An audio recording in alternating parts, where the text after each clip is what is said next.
The Book of Genesis. In the beginning, God created the heavens and the earth. Now the earth was formless and empty. Darkness was over the surface of the deep, and the Spirit of God was hovering over the waters. And God said, "Let there be light." And there was light. God saw that the light was good, and he separated the light from the darkness. God called the light day, and the darkness he called night. And there was evening, and there was morning, the first day. And God said, "Let there be a vault between the waters, to separate water from water." So God made the vault and separated the water under the vault from the water above it. And it was so. God called the vault sky. And there was evening, and there was morning, the second day. And God said, "Let the water under the sky be gathered to one place, and let dry ground appear." And it was so. God called the dry ground land, and the gathered waters he called seas. And God saw that it was good.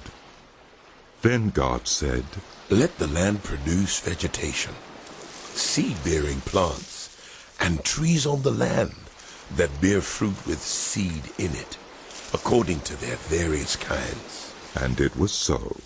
The land produced vegetation, plants bearing seed according to their kinds, and trees bearing fruit with seed in it according to their kinds. And God saw that it was good.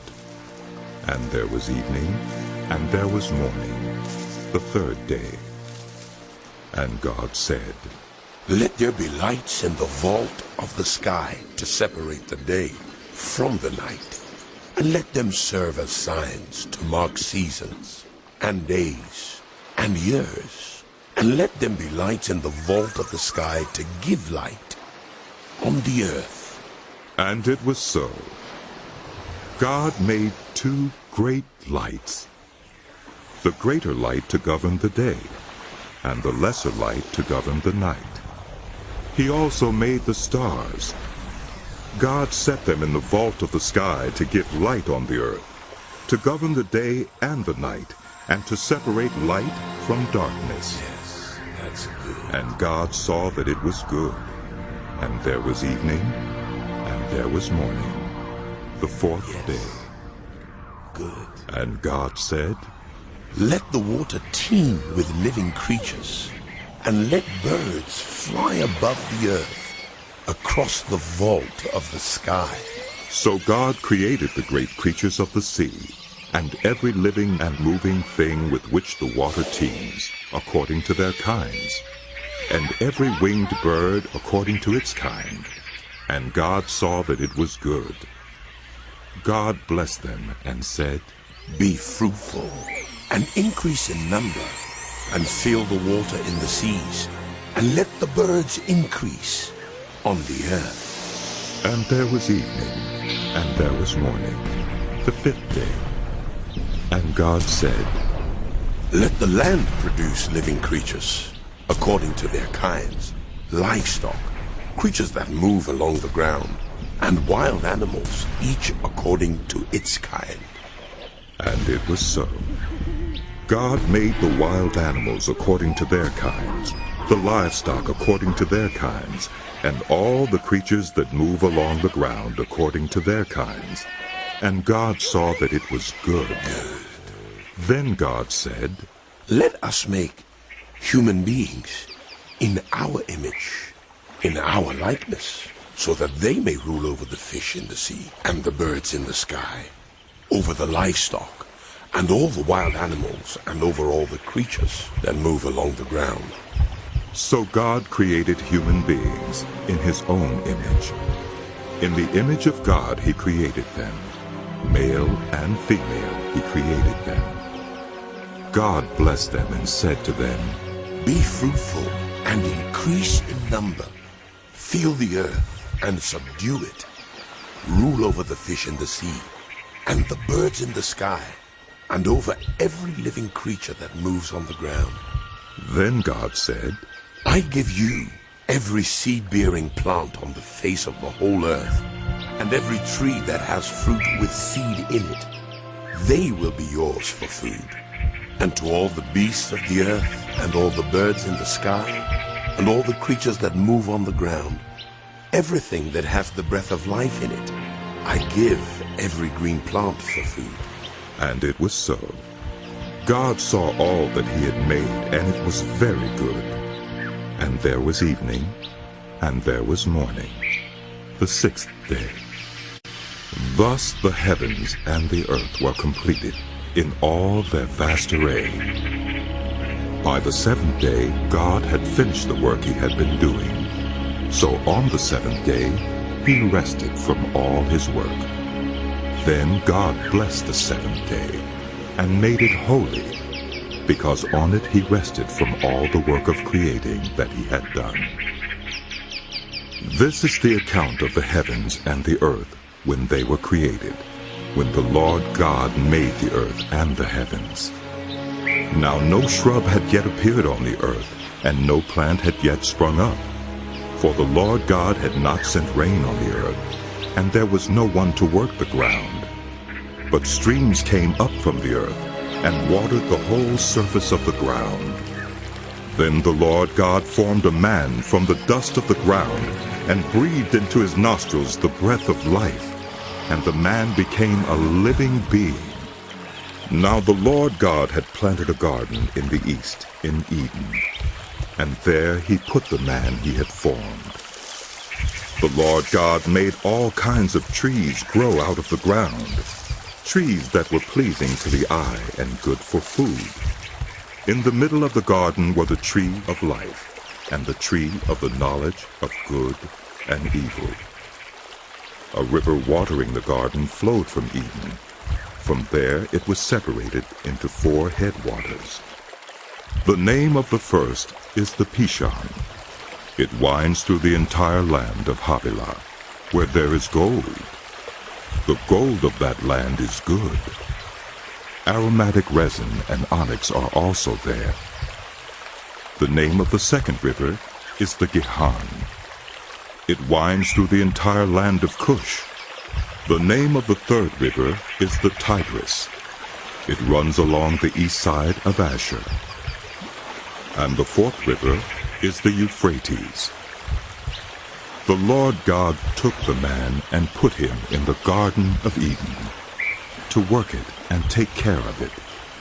And the Lord God commanded the man, You are free to eat from any tree in the garden, but you must not eat from the tree of the knowledge of good and evil, for when you eat of it you will certainly die.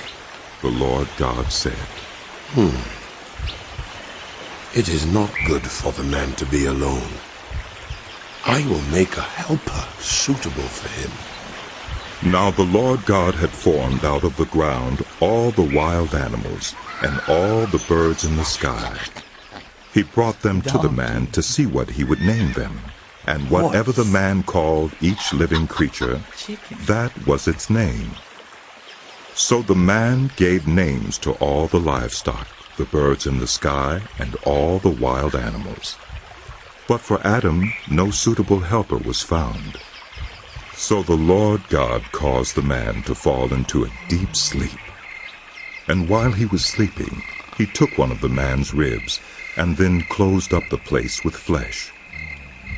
Then the Lord God made a woman from the rib he had taken out of the man, and he brought her to the man. The man said, This is now bone of my bones, and flesh of my flesh.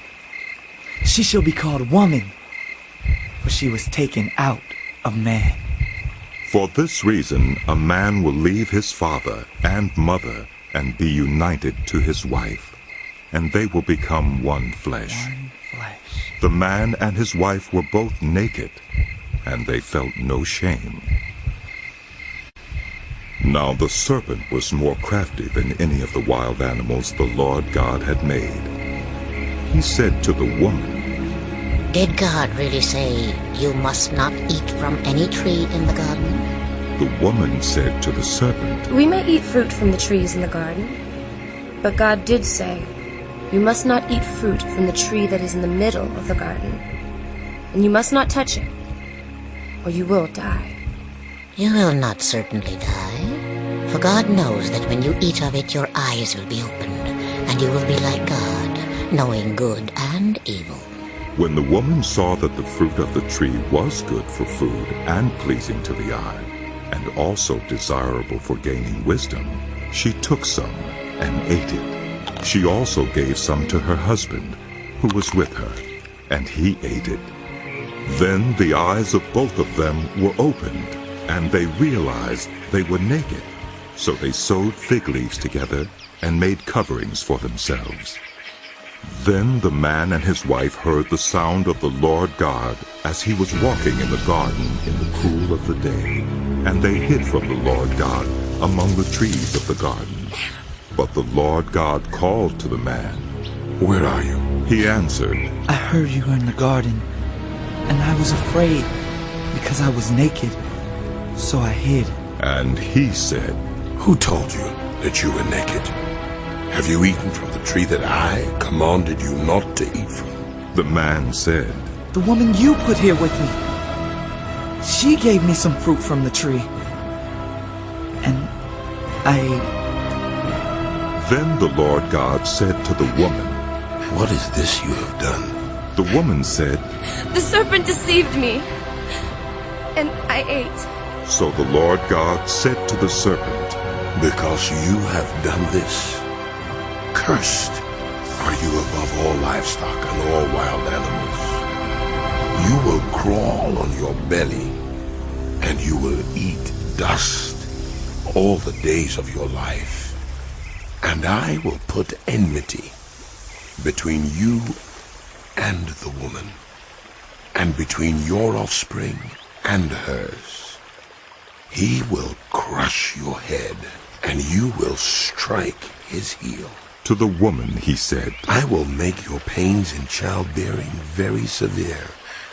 With pain you will give birth to children. Your desire will be for your husband, and he will rule over you. To Adam he said, Because you listened to your wife, and ate from the tree about which I commanded you, you must not eat of it. Cursed is the ground because of you. Through painful toil, you will eat of it all the days of your life. It will produce thorns and thistles for you, and you will eat the plants of the field. By the sweat of your brow, you will eat your food until you return to the ground, since from it you were taken. For dust you are, and to dust you will return. Adam named his wife Eve, because she would become the mother of all the living. The Lord God made garments of skin for Adam and his wife, and clothed them. And the Lord God said, The man has now become like one of us, knowing good and evil. He must not be allowed to reach out his hand and take also from the tree of life and eat and live forever. So the Lord God banished him from the Garden of Eden to work the ground from which he had been taken. After he drove them out, he placed on the east side of the Garden of Eden cherubim and a flaming sword flashing back and forth to guard the way to the tree of life.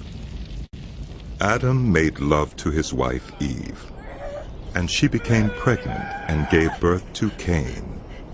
She said, With the help of the Lord, I have brought forth a man. Later she gave birth to his brother Abel. Now Abel kept flocks, and Cain worked the soil. In the course of time, Cain brought some of the fruits of the soil as an offering to the Lord. And Abel also brought an offering, fat portions from some of the firstborn of his flock. The Lord looked with favor on Abel and his offering, but on Cain and his offering he did not look with favor. So Cain was very angry, and his face was downcast. Then the Lord said to Cain, Why are you angry? Why is your face downcast? If you do what is right, will you not be accepted? But if you do not do what is right, sin is crouching at your door. It desires to have you, but you must rule over it. Now Cain said to his brother Abel, Let's go out to the field. while they were in the field, Cain attacked his brother Abel and killed him. Then the Lord said to Cain, Where is your brother Abel? I don't know. he replied.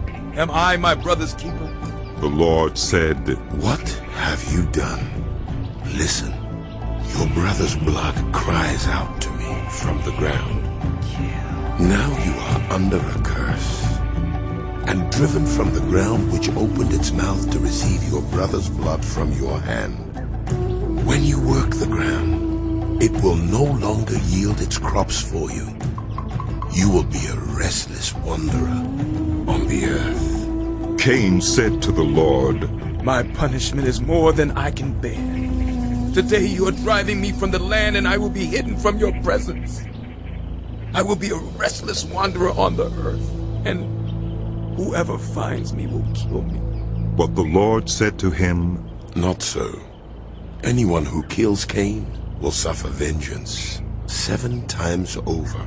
Then the Lord put a mark on Cain, so that no one who found him would kill him. So Cain went out from the Lord's presence and lived in the land of Nod, east of Eden. Cain made love to his wife, and she became pregnant and gave birth to Enoch. Cain was then building a city, and he named it after his son Enoch. To Enoch was born Irad, and Irad was the father of Mehujael.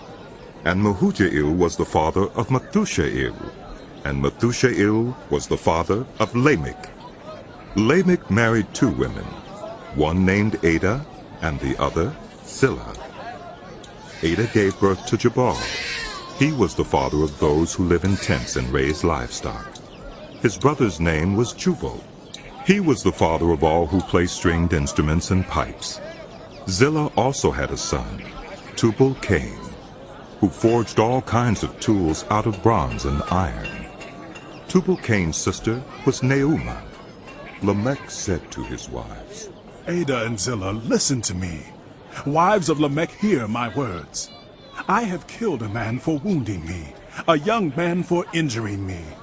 If Cain is avenged 7 times, then Lamech 77 times.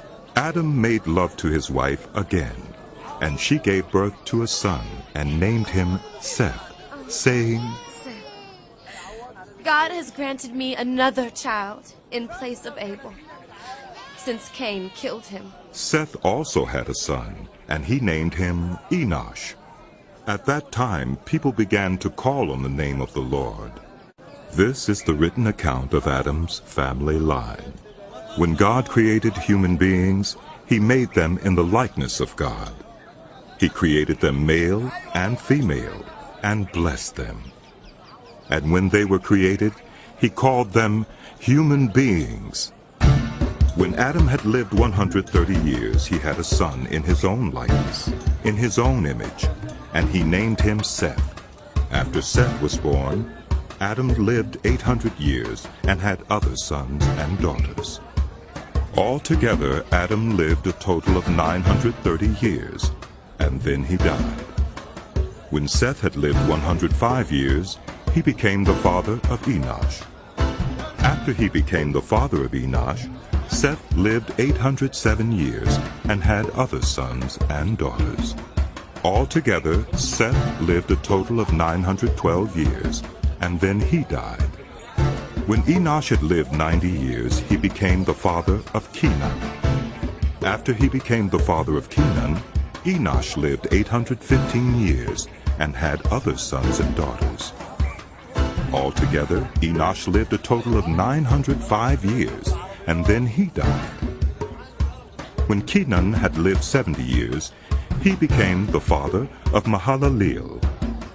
After he became the father of Mahalaleel, Canaan lived 840 years and had other sons and daughters. Altogether, Canaan lived a total of 910 years, and then he died. When Mahalaleel had lived 65 years, he became the father of Jared. After he became the father of Jared, Mahalaleel lived 830 years and had other sons and daughters. Altogether, Mahalaleel lived a total of 895 years, and then he died.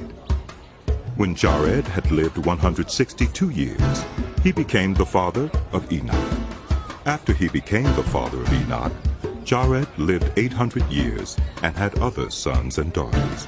Altogether, Jared lived a total of 962 years, and then he died. When Enoch had lived 65 years, he became the father of Methuselah. After he became the father of Methuselah, Enoch walked faithfully with God 300 years and had other sons and daughters. Altogether, Enoch lived a total of 365 years. Enoch walked faithfully with God. Then he was no more, because God took him away. When Methuselah had lived 187 years, he became the father of Lamech.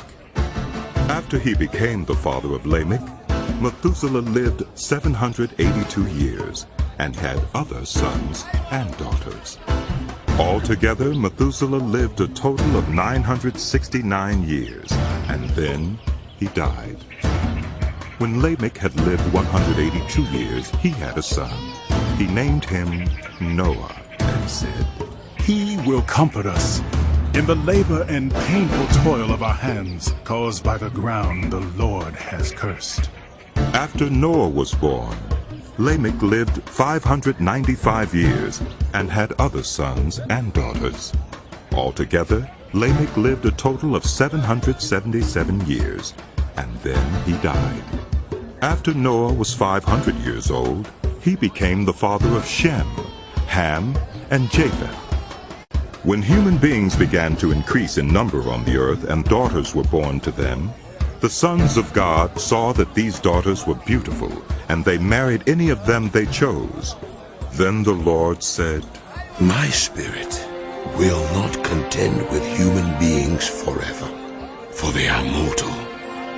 Their days will be 120 years. The Nephilim were on the earth in those days, and also afterward, when the sons of God went to the daughters of the human beings and had children by them. They were the heroes of old, men of renown. The Lord saw how great the wickedness of the human race had become on the earth, and that every inclination of the thoughts of the human heart was only evil all the time. The Lord regretted that he had made human beings on the earth, and his heart was deeply troubled. So the Lord said, I will wipe from the face of the earth the human race I have created, and with them the animals, the birds, and the creatures that move along the ground. For I regret that I have made them. But Noah found favor in the eyes of the Lord. This is the account of Noah and his family. Noah was a righteous man, blameless among the people of his time, and he walked faithfully with God. Noah had 3 sons, Shem, Ham, and Japheth. Now the earth was corrupt in God's sight, and was full of violence. God saw how corrupt the earth had become, for all the people on earth had corrupted their ways. So God said to Noah, I am going to put an end to all people, for the earth is filled with violence because of them. I am surely going to destroy both them and the earth. So make yourself an ark of cypress wood. Make rooms in it, and coat it with pitch inside and out. This is how you are to build it. The ark is to be 300 cubits long, 50 cubits wide, and 30 cubits high. Make a roof for it, leaving below the roof an opening 1 cubit high all around. Put a door in the side of the ark, and make lower, middle, and upper decks. I am going to bring floodwaters on the earth to destroy all life. under the heavens. Every creature that has the breath of life in it, everything on earth will perish. But I will establish my covenant with you, and you will enter the ark, you and your sons and your wife and your sons' wives with you. You are to bring into the ark 2 of all living creatures, male and female, to keep them alive with you. 2 of every kind of bird, of every kind of animal, and of every kind of creature that moves along the ground will come to you to be kept alive. You are to take every kind of food that is to be eaten and store it away as food for you and for them. Noah did everything just as God commanded him. The Lord then said to Noah, Go into the ark, you and your whole family, because I have found you righteous in this generation. Take with you 7 pairs of every kind of clean animal, a male and its mate, and 1 pair of every kind of unclean animal, a male and its mate, and also 7 pairs of every kind of bird, male and female, to keep their various kinds alive throughout the earth. 7 days from now, I will send rain on the earth for 40 days and 40 nights, and I will wipe from the face of the earth every living creature I have made. And Noah did all that the Lord commanded him. Noah was 600 years old when the floodwaters came on the earth. And Noah and his sons and his wife and his sons' wives entered the ark to escape the waters of the flood. Pairs of clean and unclean animals, of birds, and of all creatures that move along the ground, male and female, came to Noah and entered the ark, as God had commanded Noah.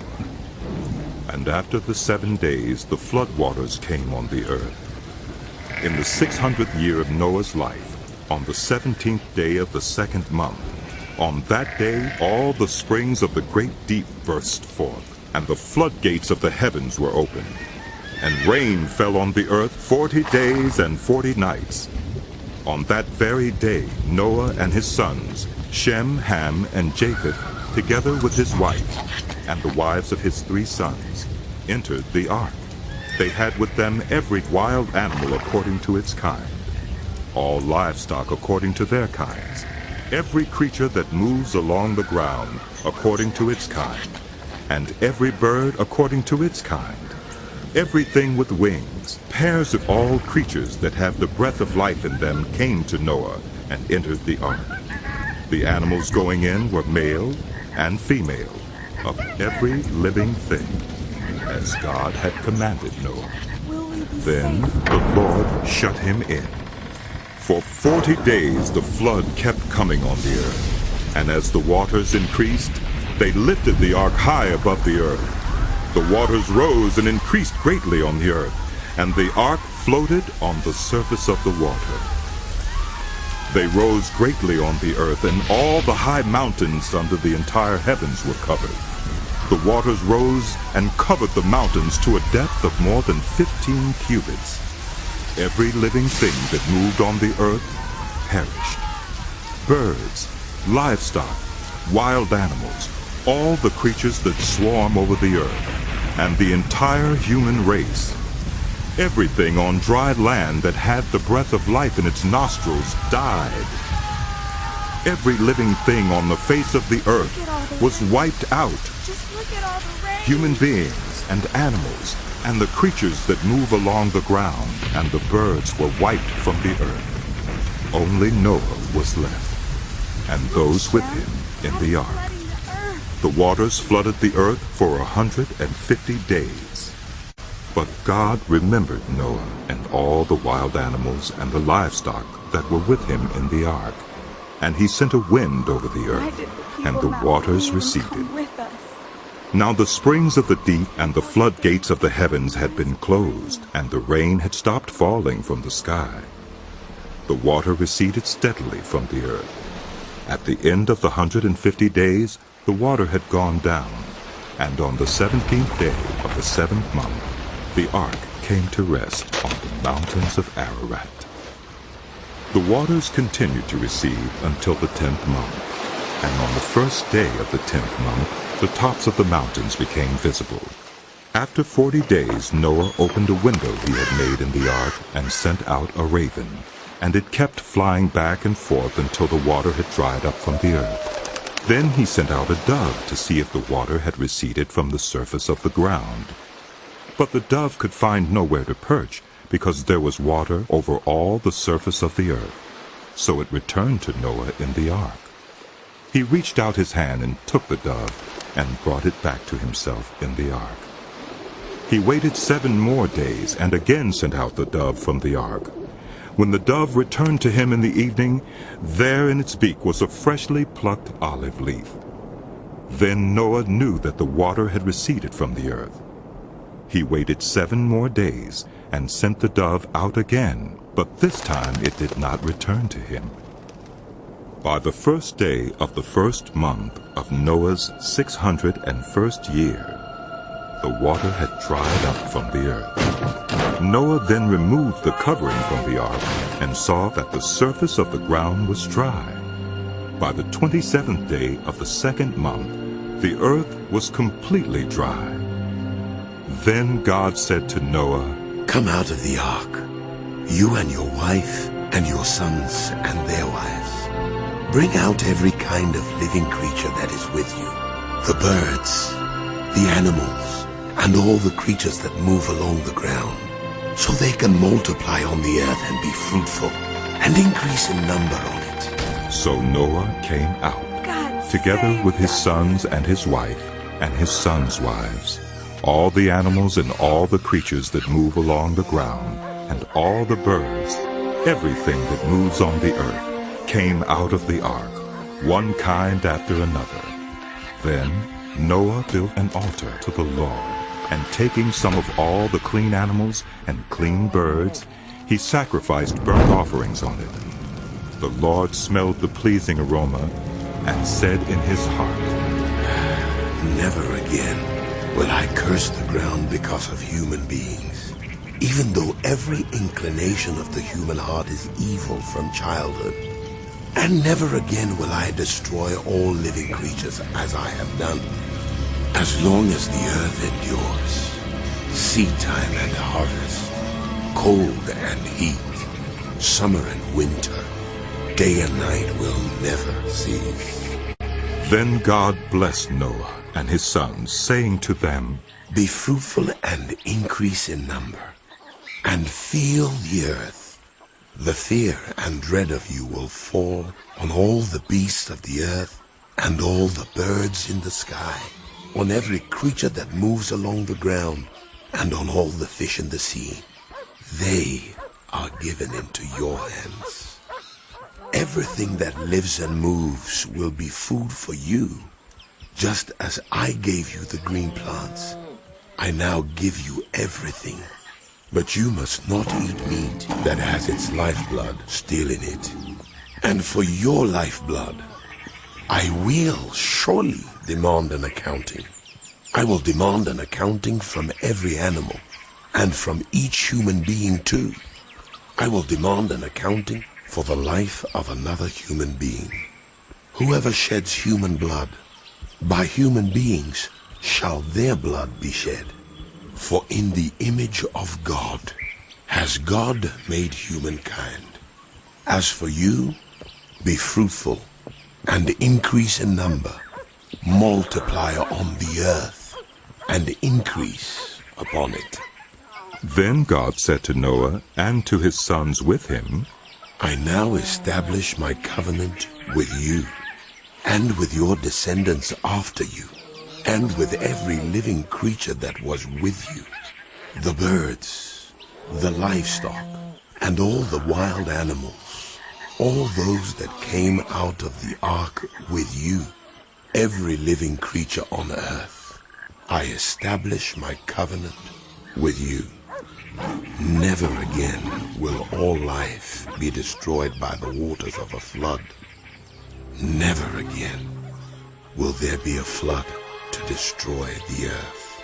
And God said, "This is the sign of the covenant I am making between me and you and every living creature with you, a covenant for all generations to come.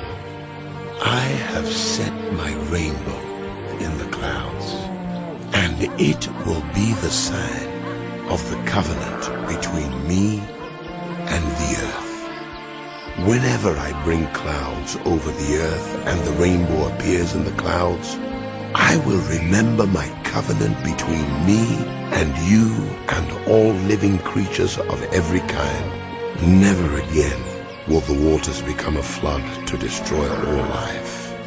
Whenever the rainbow appears in the clouds, I will see it and remember the everlasting covenant between God and all living creatures of every kind on the earth. So God said to Noah, This is the sign of the covenant I have established between me and all life on the earth.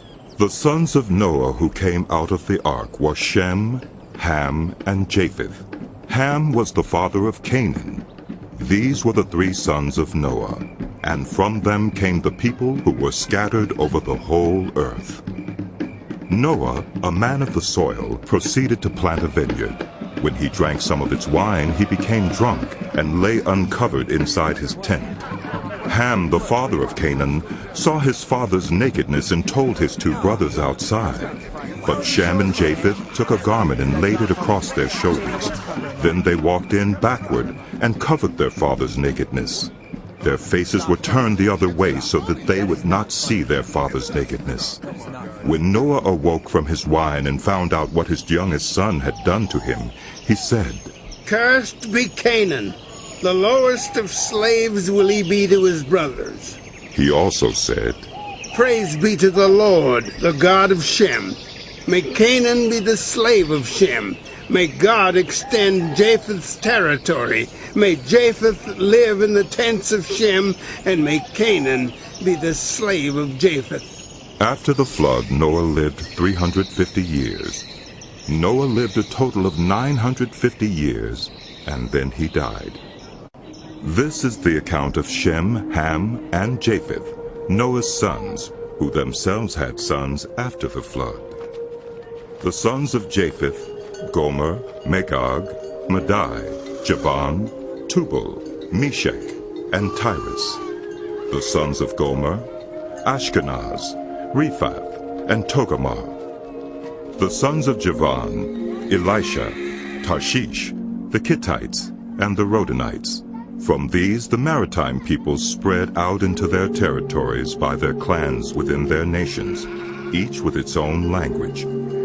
The sons of Ham, Cush, Egypt, Put, and Canaan. The sons of Cush, Seba, Havilah, Sabta, Raama, and Sabteka. The sons of Raama, Sheba, and Dedan. Cush was the father of Nimrod, who became a mighty warrior on the earth. He was a mighty hunter before the Lord. That is why it is said, like Nimrod, a mighty hunter before the Lord. The first centers of his kingdom were Babylon, Uruk, Akkad, and Calneh in Shinar. From that land he went to Assyria, where he built Nineveh, Rehoboth-er, Calah, and Resen, which is between Nineveh and Calah, which is the great city. Egypt was the father of the Ludites, Anamites, Lehabites, Naphtuhites, Pathrusites, Cashlahites, from whom the Philistines came, and Caphtorites. Canaan was the father of Sidon, his firstborn, and of the Hittites, Jebusites, Amorites, Girgashites, Hivites, Archites, Sinites, Arvadites, Zemarites, and Hamathites. Later the Canaanite clans scattered, and the borders of Canaan reached from Sidon toward Gerar as far as Gaza, and then toward Sodom, Gomorrah, Admah, and Zeboiim as far as Lasha. These are the sons of Ham by their clans and languages, in their territories and nations. Sons were also born to Shem, whose older brother was Japheth. Shem was the ancestor of all the sons of Eber. The sons of Shem, Elam, Asher, Arphaxad, Lud, and Aram. The sons of Aram, Uz, Hul, Gether, and Meshech. Arphaxad was the father of Shelah, and Shelah the father of Eber. 2 sons were born to Eber. One was named Peleg, because in his time the earth was divided. His brother was named Joktan. Joktan was the father of Almadad, Shelef, Hazarmaveth, Gerar, Hadoram, Uzal, Dikla, Obal, Abimael, Sheba, Ophir, Havilah, and Jobab. All these were sons of Joktan. The region where they lived stretched from Mesha toward Sephar in the eastern hill country. These are the sons of Shem by their clans and languages, in their territories and nations. These are the clans of Noah's sons, according to their lines of descent, within their nations. From these the nations spread out over the earth after the flood. Now the whole world had one language and a common speech. As people moved eastward, they found a plain in Shinar and settled there. They said to each other, "Come, let's make bricks and bake them thoroughly." They used brick instead of stone and tar for mortar. Then they said, "Come, let us build ourselves a city with a tower that reaches to the heavens, so that we may make a name for ourselves and not be scattered over the face of the whole earth." But the Lord came down to see the city and the tower that they were building. The Lord said, If as one people speaking the same language, they have begun to do this, then nothing they plan to do will be impossible for them. Come, let us go down and confuse their language, so they will not understand each other. So the Lord scattered them from there over all the earth, and they stopped building the city. That is why it was called Babel, because there the Lord confused the language of the whole world. From there the Lord scattered them over the face of the whole earth. This is the account of Shem's family line. 2 years after the flood, when Shem was 100 years old, he became the father of Arphaxad. And after he became the father of Arphaxad, Shem lived 500 years and had other sons and daughters. When Arphaxad had lived 35 years, he became the father of Shelah. And after he became the father of Shelah, Arphaxad lived 403 years and had other sons and daughters. When Shelah had lived 30 years, he became the father of Eber. And after he became the father of Eber, Shelah lived 403 years and had other sons and daughters. When Eber had lived 34 years, he became the father of Peleg. And after he became the father of Peleg, Eber lived 430 years and had other sons and daughters. When Peleg had lived 30 years, he became the father of Reu. And after he became the father of Reu, Peleg lived 209 years and had other sons and daughters. When Reu had lived 32 years, he became the father of Serug. And after he became the father of Serug, Reu lived 207 years and had other sons and daughters. When Serug had lived 30 years, he became the father of Nahor. And after he became the father of Nahor, Serug lived 200 years and had other sons and daughters. When Nahor had lived 29 years, he became the father of Terah. And after he became the father of Terah, Nahor lived 119 years and had other sons and daughters. After Terah had lived 70 years, he became the father of Abram, Nahor, and Haran.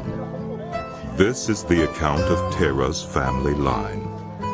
Terah became the father of Abram, Nahor, and Haran became the father of Lot. While his father Terah was still alive, Haran died in Ur of the Chaldeans, in the land of his birth. Abram and Nahor both married. The name of Abram's wife was Sarai, and the name of Nahor's wife was Milcah. She was the daughter of Haran, the father of both Milcah and Ishkah. Now Sarai was childless because she was not able to conceive. Terah took his son Abram, his grandson Lot, son of Haran, and his daughter-in-law Sarai, the wife of his son Abram, and together they set out from Ur of the Chaldeans to go to Canaan. But when they came to Haran, they settled there. Terah lived 205 years, and he died in Haran. The Lord had said to Abram, "Go from your country, your people, and your father's household to the land I will show you. I will make you into a great nation, and I will bless you. I will make your name great, and you will be a blessing. I will bless those who bless you, and whoever curses you, I will curse. And all peoples on earth will be blessed through you." So Abram went, as the Lord had told him, and Lot went with him. Abram was 75 years old when he set out from Haran. He took his wife Sarai, his nephew Lot, all the possessions they had accumulated, and the people they had acquired in Haran, and they set out for the land of Canaan, and they arrived there. Abram traveled through the land as far as the site of the great tree of Moreh at Shechem. At that time the Canaanites were in the land. The Lord appeared to Abram and said, "To your offspring I will give this land." So he built an altar there to the Lord, who had appeared to him. From there he went on toward the hills east of Bethel and pitched his tent, with Bethel on the west and Ai on the east. There he built an altar to the Lord and called on the name of the Lord. Then Abram set out and continued toward the Negev. Now there was a famine in the land, and Abram went down to Egypt to live there for a while, because the famine was severe. As he was about to enter Egypt, he said to his wife Sarai, "I know what a beautiful woman you are. When the Egyptians see you, they will say, 'This is his wife.' And they will kill me, but will let you live. Say you are my sister, so that I will be treated well for your sake, and my life will be spared because of you." When Abram came to Egypt, the Egyptians saw that Sarai was a very beautiful woman, and when Pharaoh's officials saw her, they praised her to Pharaoh, and she was taken into his palace. He treated Abram well for her sake, and Abram acquired sheep and cattle, male and female donkeys, male and female servants, and camels. But the Lord inflicted serious diseases on Pharaoh and his household because of Abram's wife Sarai. So Pharaoh summoned Abram. "What have you done to me?" he said. "Why didn't you tell me she was your wife? Why did you say she is my sister, so that I took her to be my wife? Now then, here is your wife. Take her and go." Then Pharaoh gave orders about Abram to his men, and they sent him on his way with his wife and everything he had. So Abram went up from Egypt to the Negev with his wife and everything he had, and Lot went with him. Abram had become very wealthy in livestock and in silver and gold. From the Negev he went from place to place until he came to Bethel, to the place between Bethel and Ai, where his tent had been earlier, and where he had first built an altar. There Abram called on the name of the Lord. Now Lot, who was moving about with Abram, also had flocks and herds and tents. But the land could not support them while they stayed together, for their possessions were so great that they were not able to stay together, and quarreling arose between Abram's herders and the herders of Lot. The Canaanites and Perizzites were also living in the land at that time. So Abram said to Lot, "Let's not have any quarreling between you and me, or between your herders and mine, for we are close relatives. Is not the whole land before you? Let's part company. If you go to the left, I'll go to the right. If you go to the right, I'll go to the left." Lot looked around and saw that the whole plain of the Jordan was well watered, like the garden of the Lord, like the land of Egypt toward Zoar. This was before the Lord destroyed Sodom and Gomorrah. So Lot chose for himself the whole plain of the Jordan and set out toward the east. The two men parted company. Abram lived in the land of Canaan, while Lot lived among the cities of the plain, and pitched his tents near Sodom. Now the people of Sodom were wicked, and were sinning greatly against the Lord. The Lord said to Abram, after Lot had parted from him, Look around from where you are, to the north and south, to the east and west. All the land that you see, I will give to you and your offspring forever. I will make your offspring like the dust of the earth, so that if anyone could count the dust, then your offspring could be counted. Go, walk through the length and breadth of the land, for I am giving it to you. So Abram went to live near the great trees of Mamre at Hebron, where he pitched his tents. There he built an altar to the Lord. At the time when Amraphel was king of Shinar, Arioch king of Elasar, Chedorlaomer king of Elam, and Tidal king of Goyim. These kings went to war against Bera, king of Sodom, Bersha king of Gomorrah, Shinab king of Admah, Shemeber king of Zeboim, and the king of Bela, that is Zoar. All these latter kings joined forces in the valley of Siddim, that is, the Dead Sea Valley. For 12 years they had been subject to Chedorlaomer. But in the 13th year they rebelled. In the 14th year, Chedorlaomer and the kings allied with him went out and defeated the Rephaites in Ashteroth-Karnaim, the Zuzites in Ham, the Emites in Shaveh, Kiriathaim, and the Horites in the hill country of Seir, as far as El Paran, near the desert. Then they turned back and went to En-Mishpat, that is Kadesh, and they conquered the whole territory of the Amalekites, as well as the Amorites who were living in Hazezon Tamar. Then the king of Sodom, the king of Gomorrah, the king of Admah, the king of Zeboim, and the king of Bela, that is Zoar, marched out and drew up their battle lines in the valley of Siddim against Chedorlaomer, king of Elam, Tidal, king of Goyim, Amraphel, king of Shinar, and Arioch, king of Elasar. 4 kings against 5. Now the valley of Siddim was full of tar pits, and when the kings of Sodom and Gomorrah fled, some of the men fell into them, and the rest fled to the hills. The 4 kings seized all the goods of Sodom and Gomorrah, and all their food. Then they went away. They also carried off Abram's nephew Lot and his possessions, since he was living in Sodom. A man who had escaped came and reported this to Abram the Hebrew. Now Abram was living near the great trees of Mamre the Amorite, a brother of Eshcol and Aner, all of whom were allied with Abram. When Abram heard that his relative had been taken captive, he called out the 318 trained men born in his household and went in pursuit as far as Dan. During the night, Abram divided his men to attack them, and he routed them, pursuing them as far as Hobah, north of Damascus.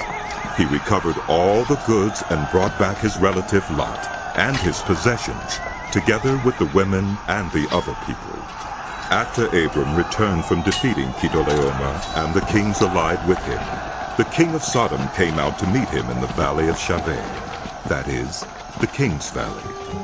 Then Melchizedek, king of Salem, brought out bread and wine.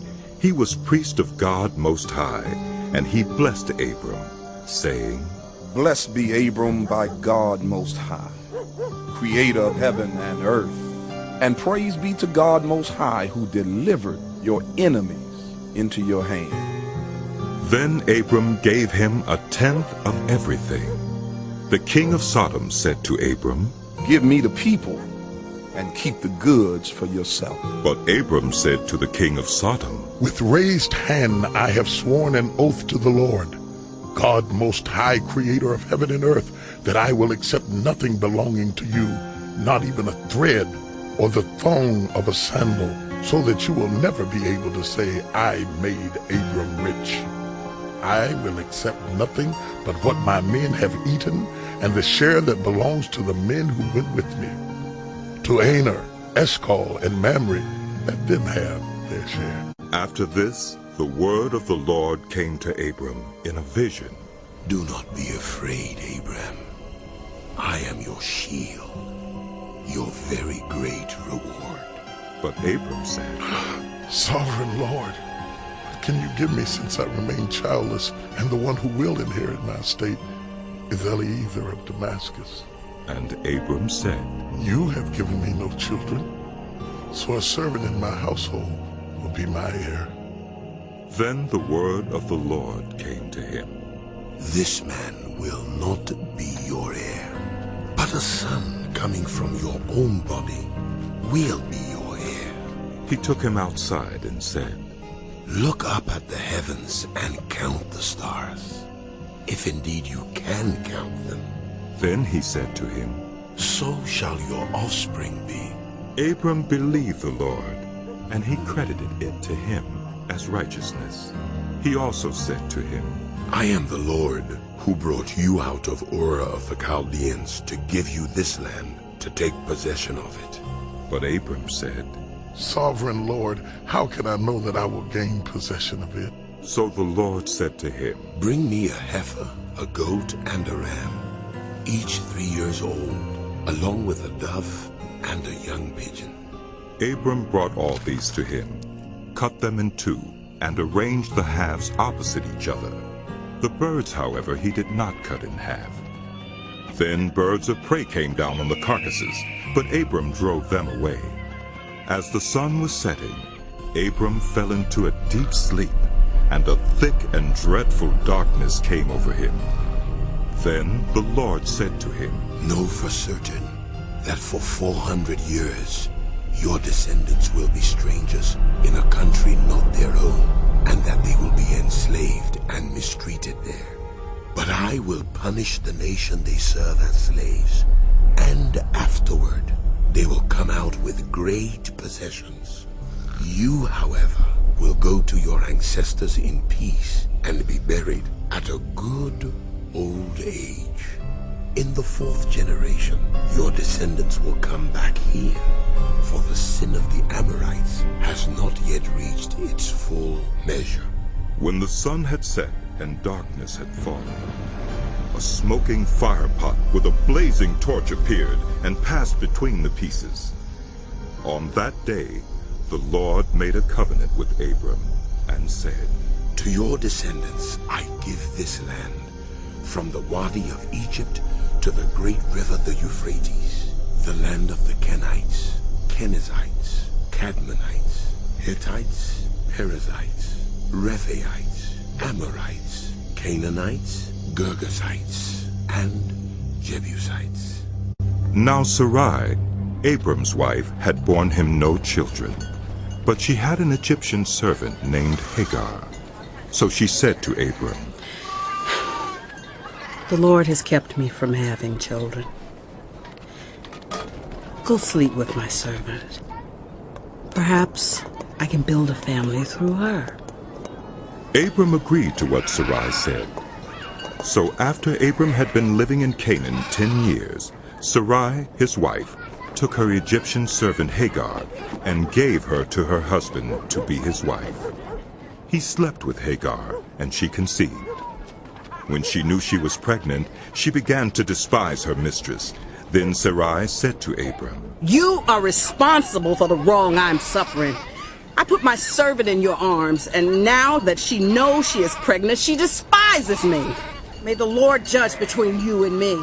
Your servant is in your hands. Abram said, Do with her whatever you think best. Then Sarai mistreated Hagar, so she fled from her. The angel of the Lord found Hagar near a spring in the desert. It was the spring that is beside the road to Shur. And he said, Hagar, servant of Sarai, where have you come from and where are you going? I'm running away from my mistress, Sarai. She answered.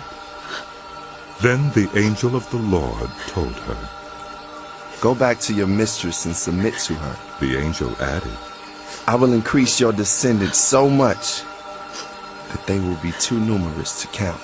The angel of the Lord also said to her, You are now pregnant, and you will give birth to a son. You shall name him Ishmael, for the Lord has heard of your misery. He will be a wild donkey of a man.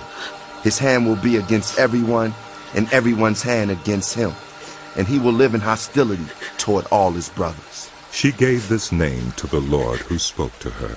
You are the God who sees me. For she said, I have now seen the one who sees me. That is why the well was called Beer Lahai Roi. It is still there between Kadesh and Bered. So Hagar bore Abram a son, and Abram gave the name Ishmael to the son she had borne. Abram was 86 years old when Hagar bore him Ishmael. When Abram was 99 years old, the Lord appeared to him and said, I am God Almighty. Walk before me faithfully and be blameless. Then I will make my covenant between me and you, and will greatly increase your numbers. Abram fell face down, and God said to him, As for me, this is my covenant with you. You will be the father of many nations. No longer will you be called Abram. Your name will be Abraham, for I have made you a father of many nations. I will make you very fruitful. I will make nations of you, and kings will come from you. I will establish my covenant as an everlasting covenant between me and you and your descendants after you for the generations to come, to be your God and the God of your descendants after you. The whole land of Canaan, where you now reside as a foreigner, I will give as an everlasting possession to you and your descendants after you, and I will be their God. Then God said to Abraham, As for you, you must keep my covenant, you and your descendants after you, for the generations to come. This is my covenant with you and your descendants after you, the covenant you are to keep. Every male among you shall be circumcised. You are to undergo circumcision, and it will be the sign of the covenant between me and you. For the generations to come, every male among you who is 8 days old must be circumcised, including those born in your household or bought with money from a foreigner, those who are not your offspring. Whether born in your household or bought with your money, they must be circumcised. My covenant in your flesh is to be an everlasting covenant. Any uncircumcised male who has not been circumcised in the flesh will be cut off from his people. He has broken my covenant. God also said to Abraham, As for Sarai, your wife, you are no longer to call her Sarai. Her name will be Sarah. I will bless her and will surely give you a son by her. I will bless her so that she will be the mother of nations. Kings of peoples will come from her. Abraham fell face down. He laughed and said to himself, Will a son be born to a man 100 years old? Will Sarah bear a child at the age of 90? And Abraham said to God, If only Ishmael might live under your blessing.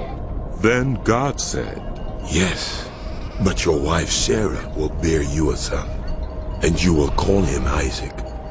I will establish my covenant with him as an everlasting covenant for his descendants after him. And as for Ishmael, I have heard you. I will surely bless him. I will make him fruitful, and will greatly increase his numbers. He will be the father of 12 rulers, and I will make him into a great nation.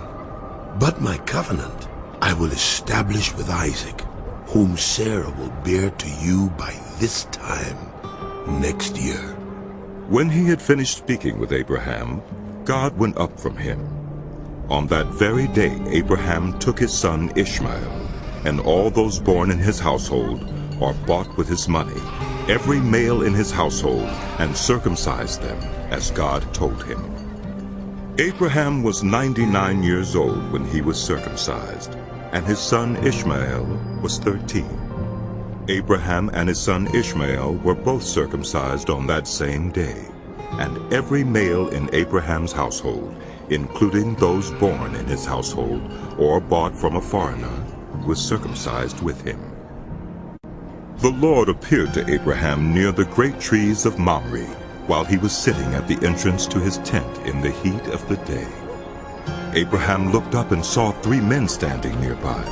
When he saw them, he hurried from the entrance of his tent to meet them and bowed low to the ground. He said, "If I've found favor in your eyes, my Lord, do not pass your servant by. Let a little water be brought, and then you may all wash your feet and rest under this tree. Let me get you something to eat so you can be refreshed, and then go on your way, now that you have come to your servant." "Very well," they answered. "Do as you say." So Abraham hurried into the tent to Sarah. "Quick," he said, "get 3 seahs of the finest flour and knead it and bake some bread." Then he ran to the herd and selected a choice tender calf and gave it to a servant, who hurried to prepare it. He then brought some curds and milk and the calf that had been prepared, and set these before them. While they ate, he stood near them under a tree. "Where is your wife Sarah?" they asked him. "There, in the tent," he said. Then the Lord said, "I will surely return to you about this time next year, and Sarah your wife will have a son." Now Sarah was listening at the entrance to the tent, which was behind him. Abraham and Sarah were already very old, and Sarah was past the age of childbearing. So Sarah laughed to herself as she thought, "After I am worn out and my Lord is old, will I now have this pleasure?" Then the Lord said to Abraham, "Why did Sarah laugh and say, 'Will I really have a child now that I am old?' Is anything too hard for the Lord? I will return to you at the appointed time next year, and Sarah will have a son." Sarah was afraid, so she lied and said, I did not laugh." But he said, "Yes, you did laugh." When the men got up to leave, they looked down toward Sodom, and Abraham walked along with them to see them on their way. Then the Lord said, "Shall I hide from Abraham what I am about to do? Abraham will surely become a great and powerful nation, and all nations on earth will be blessed through him. For I have chosen him so that he will direct his children and his household after him to keep the way of the Lord by doing what is right and just, so that the Lord will bring about for Abraham what he has promised him." Then the Lord said, "The outcry against Sodom and Gomorrah is so great, and their sin so grievous, that I will go down and see if what they have done is as bad as the outcry that has reached me. If not, I will know." The men turned away and went toward Sodom, but Abraham remained, standing before the Lord. Then Abraham approached him and said, "Will you sweep away the righteous with the wicked? What if there are 50 righteous people in the city? Will you really sweep it away and not spare the place for the sake of the 50 righteous people in it? Far be it from you to do such a thing. To kill the righteous with the wicked, treating the righteous and the wicked alike? Far be it from you. Will not the judge of all the earth do right?"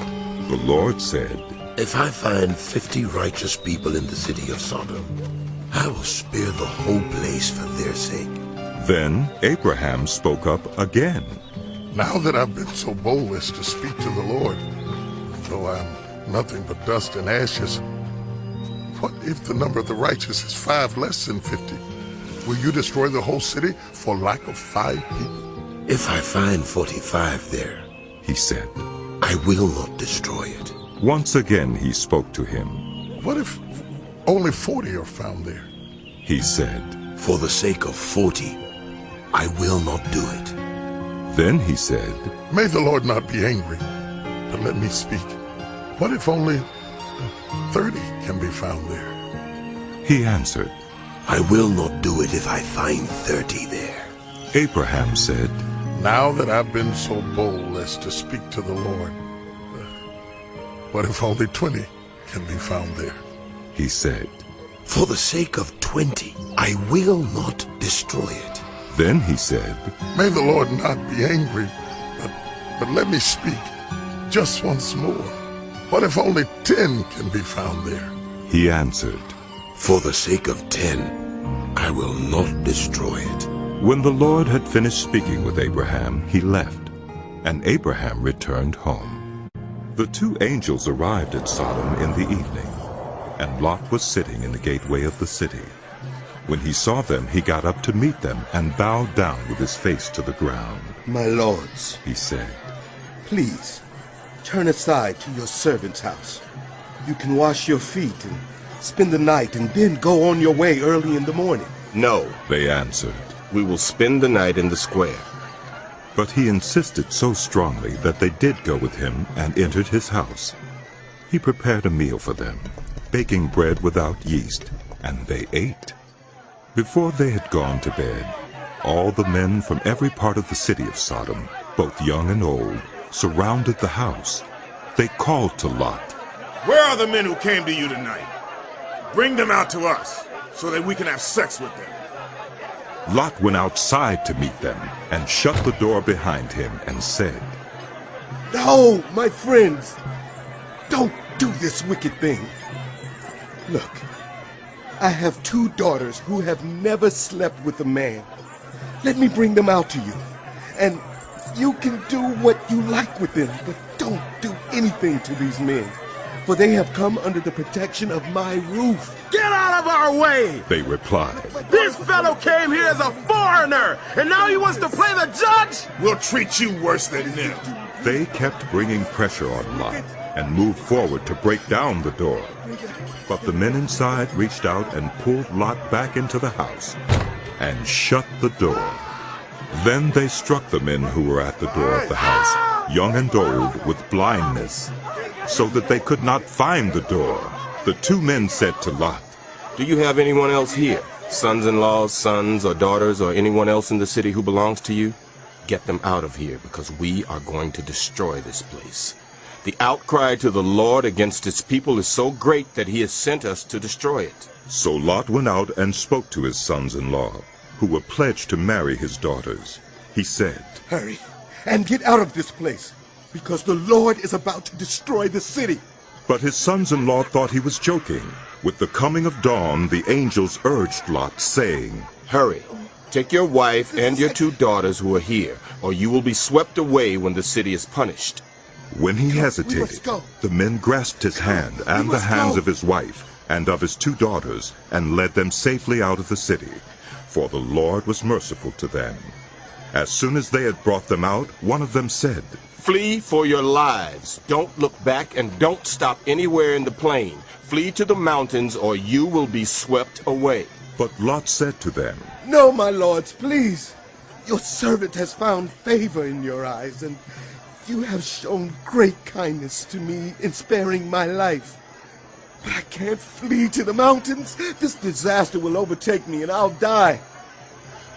Look, here is a town near enough to run to, and it is small. Let me flee to it. It is very small, isn't it? Then my life will be spared. He said to him, Very well. I will grant this request too. I will not overthrow the town you speak of, but flee there quickly, because I cannot do anything until you reach it.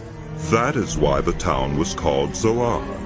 By the time Lot reached Zoar, the sun had risen over the land. Then the Lord rained down burning sulfur on Sodom and Gomorrah from the Lord out of the heavens. Thus he overthrew those cities and the entire plain, destroying all those living in the cities, and also the vegetation in the land. But Lot's wife looked back, and she became a pillar of salt. Early the next morning, Abraham got up and returned to the place where he had stood before the Lord. He looked down toward Sodom and Gomorrah, toward all the land of the plain, and he saw dense smoke rising from the land, like smoke from a furnace. So when God destroyed the cities of the plain, he remembered Abraham, and he brought Lot out of the catastrophe that overthrew the cities where Lot had lived. Lot and his 2 daughters left Zoar and settled in the mountains, for he was afraid to stay in Zoar. He and his 2 daughters lived in a cave. One day the older daughter said to the younger, "Our father is old, and there's no man around here to give us children, as is the custom all over the earth. Let's get our father to drink wine and then sleep with him, and preserve our family line through our father." That night they got their father to drink wine, and the older daughter went in and slept with him. He was not aware of it when she lay down or when she got up. The next day the older daughter said to the younger, "Last night I slept with my father. Let's get him to drink wine again tonight, and you go in and sleep with him so we can preserve our family line through our father." So they got their father to drink wine that night also, and the younger daughter went in and slept with him.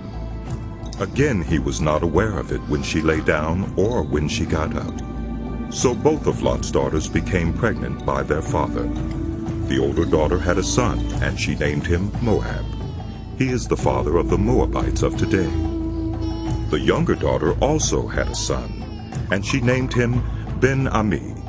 He is the father of the Ammonites of today. Now Abraham moved on from there into the region of the Negev, and lived between Kadesh and Shur. For a while he stayed in Gerar, and there Abraham said of his wife Sarah, "She is my sister." Then Abimelech, king of Gerar, sent for Sarah and took her. But God came to Abimelech in a dream one night and said to him, "You are as good as dead because of the woman you have taken. She is a married woman." Now Abimelech had not gone near her, so he said, "Lord, will you destroy an innocent nation? Did he not say to me, 'She is my sister'? And didn't she also say, 'He is my brother'? I have done this with a clear conscience and clean hands." Then God said to him in the dream, "Yes, I know you did this with a clear conscience, and so I have kept you from sinning against me. That is why I did not let you touch her. Now return the man's wife, for he is a prophet, and he will pray for you, and you will live. But if you do not return her, you may be sure that you and all who belong to you will die." Early the next morning, Abimelech summoned all his officials, and when he told them all that had happened, they were very much afraid.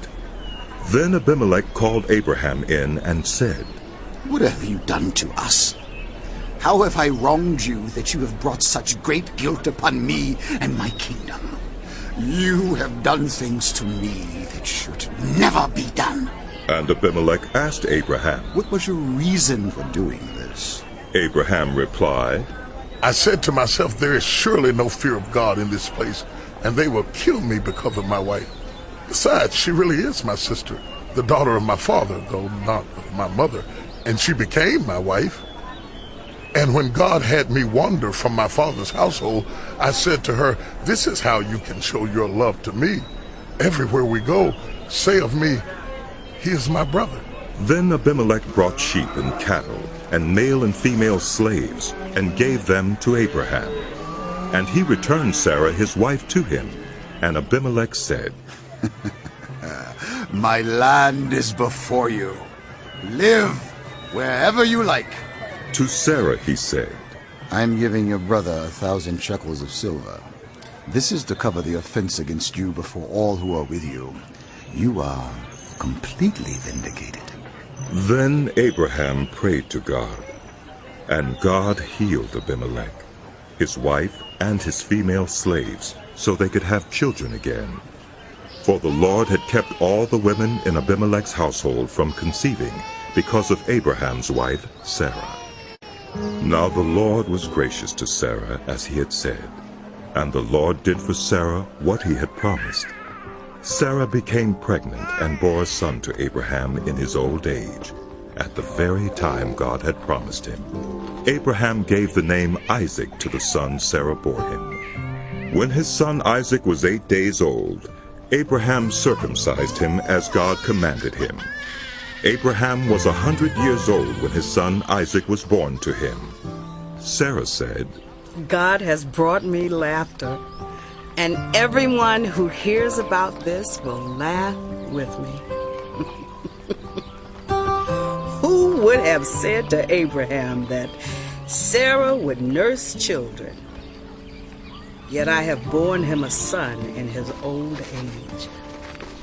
The child grew and was weaned, and on the day Isaac was weaned, Abraham held a great feast. But Sarah saw that the son whom Hagar the Egyptian had borne to Abraham was mocking. And she said to Abraham, You get rid of that slave woman and her son. For that slave woman's son will never share in the inheritance with my son, Isaac.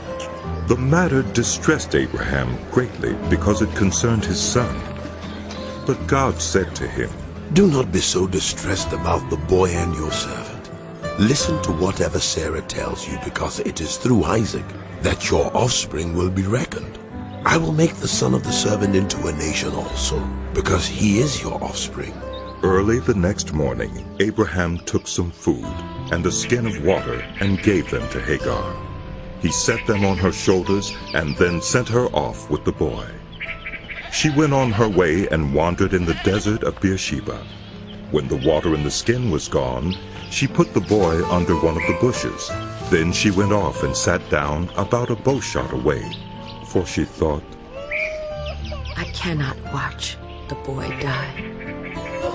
And as she sat there, she began to sob. God heard the boy crying, and the angel of God called to Hagar from heaven and said to her, What is the matter, Hagar? Do not be afraid. God has heard the boy crying as he lies there. Lift the boy up and take him by the hand, for I will make him into a great nation. Then God opened her eyes, and she saw a well of water. So she went and filled the skin with water and gave the boy a drink. God was with the boy as he grew up. He lived in the desert and became an archer. While he was living in the desert of Paran, his mother got a wife for him from Egypt. At that time Abimelech and Phicol, the commander of his forces, said to Abraham, God is with you in everything you do. Now swear to me here before God that you will not deal falsely with me, or my children, or my descendants. Show to me in the country where you now reside as a foreigner the same kindness I have shown to you. Abraham said, I swear it. Then Abraham complained to Abimelech about a well of water that Abimelech's servants had seized. But Abimelech said, I don't know who has done this. You did not tell me, and I heard about it only today. So Abraham brought sheep and cattle and gave them to Abimelech, and the two men made a treaty. Abraham set apart 7 ewe lambs from the flock, and Abimelech asked Abraham, What is the meaning of these 7 ewe lambs you have set apart by themselves? He replied, Accept these 7 lambs from my hand as a witness that I dug this well. So that place was called Beersheba, because the two men swore an oath there. After the treaty had been made at Beersheba, Abimelech and Phicol, the commander of his forces, returned to the land of the Philistines. Abraham planted a tamarisk tree in Beersheba, and there he called on the name of the Lord, the eternal God. And Abraham stayed in the land of the Philistines for a long time. Some time later, God tested Abraham. He said to him, Abraham. Here I am. He replied. Then God said, Take your son, your only son, whom you love, Isaac, and go to the region of Moriah. Sacrifice him there as a burnt offering on a mountain I will show you. Early the next morning, Abraham got up and loaded his donkey. He took with him 2 of his servants and his son Isaac. When he had cut enough wood for the burnt offering, he set out for the place God had told him about. On the third day, Abraham looked up and saw the place in the distance. He said to his servants, "Stay here with the donkey while I and the boy go over there. We will worship, and then we will come back to you." Abraham took the wood for the burnt offering and placed it on his son Isaac, and he himself carried the fire and the knife. As the two of them went on together, Isaac spoke up and said to his father Abraham, "Father." "Yes, my son." Abraham replied, "The fire and wood are here, but where's the lamb for the burnt offering?" Abraham answered, "God himself will provide the lamb for the burnt offering, my son. This way." And the two of them went on together. When they reached the place God had told him about, Abraham built an altar there and arranged the wood on it. He bound his son Isaac and laid him on the altar on top of the wood. Then he reached out his hand and took the knife to slay his son. But the angel of the Lord called out to him from heaven, "Abraham, Abraham." "Here I am," he replied. "Do not lay a hand on the boy. Do not do anything to him. Now I know that you fear God, because you have not withheld from me your son, your only son." Abraham looked up, and there in a thicket he saw a ram caught by its horns. "Lord." He went over and took the ram and sacrificed it as a burnt offering instead of his son. So Abraham called that place, "The Lord will provide." And to this day it is said, "On the mountain of the Lord it will be provided." The angel of the Lord called to Abraham from heaven a second time and said, "I swear by myself, declares the Lord, that because you have done this and have not withheld your son, your only son, I will surely bless you and make your descendants as numerous as the stars in the sky and as the sand on the seashore. Your descendants will take possession of the cities of their enemies, and through your offspring, all nations on earth will be blessed, because you have obeyed me." Then Abraham returned to his servants, and they set off together for Beersheba, and Abraham stayed in Beersheba. Some time later, Abraham was told, "Milcah is also a mother. She has borne sons to your brother Nahor. Uz the firstborn, Buz his brother, Kemuel the father of Aram, Kesid, Haso, Pildash, Jidlaph, and Bethel." Bethuel became the father of Rebekah. Milcah bore these 8 sons to Abraham's brother Nahor. His concubine, whose name was Reumah, also had sons, Tebah, Gaham, Tahash, and Maukah. Sarah lived to be 127 years old.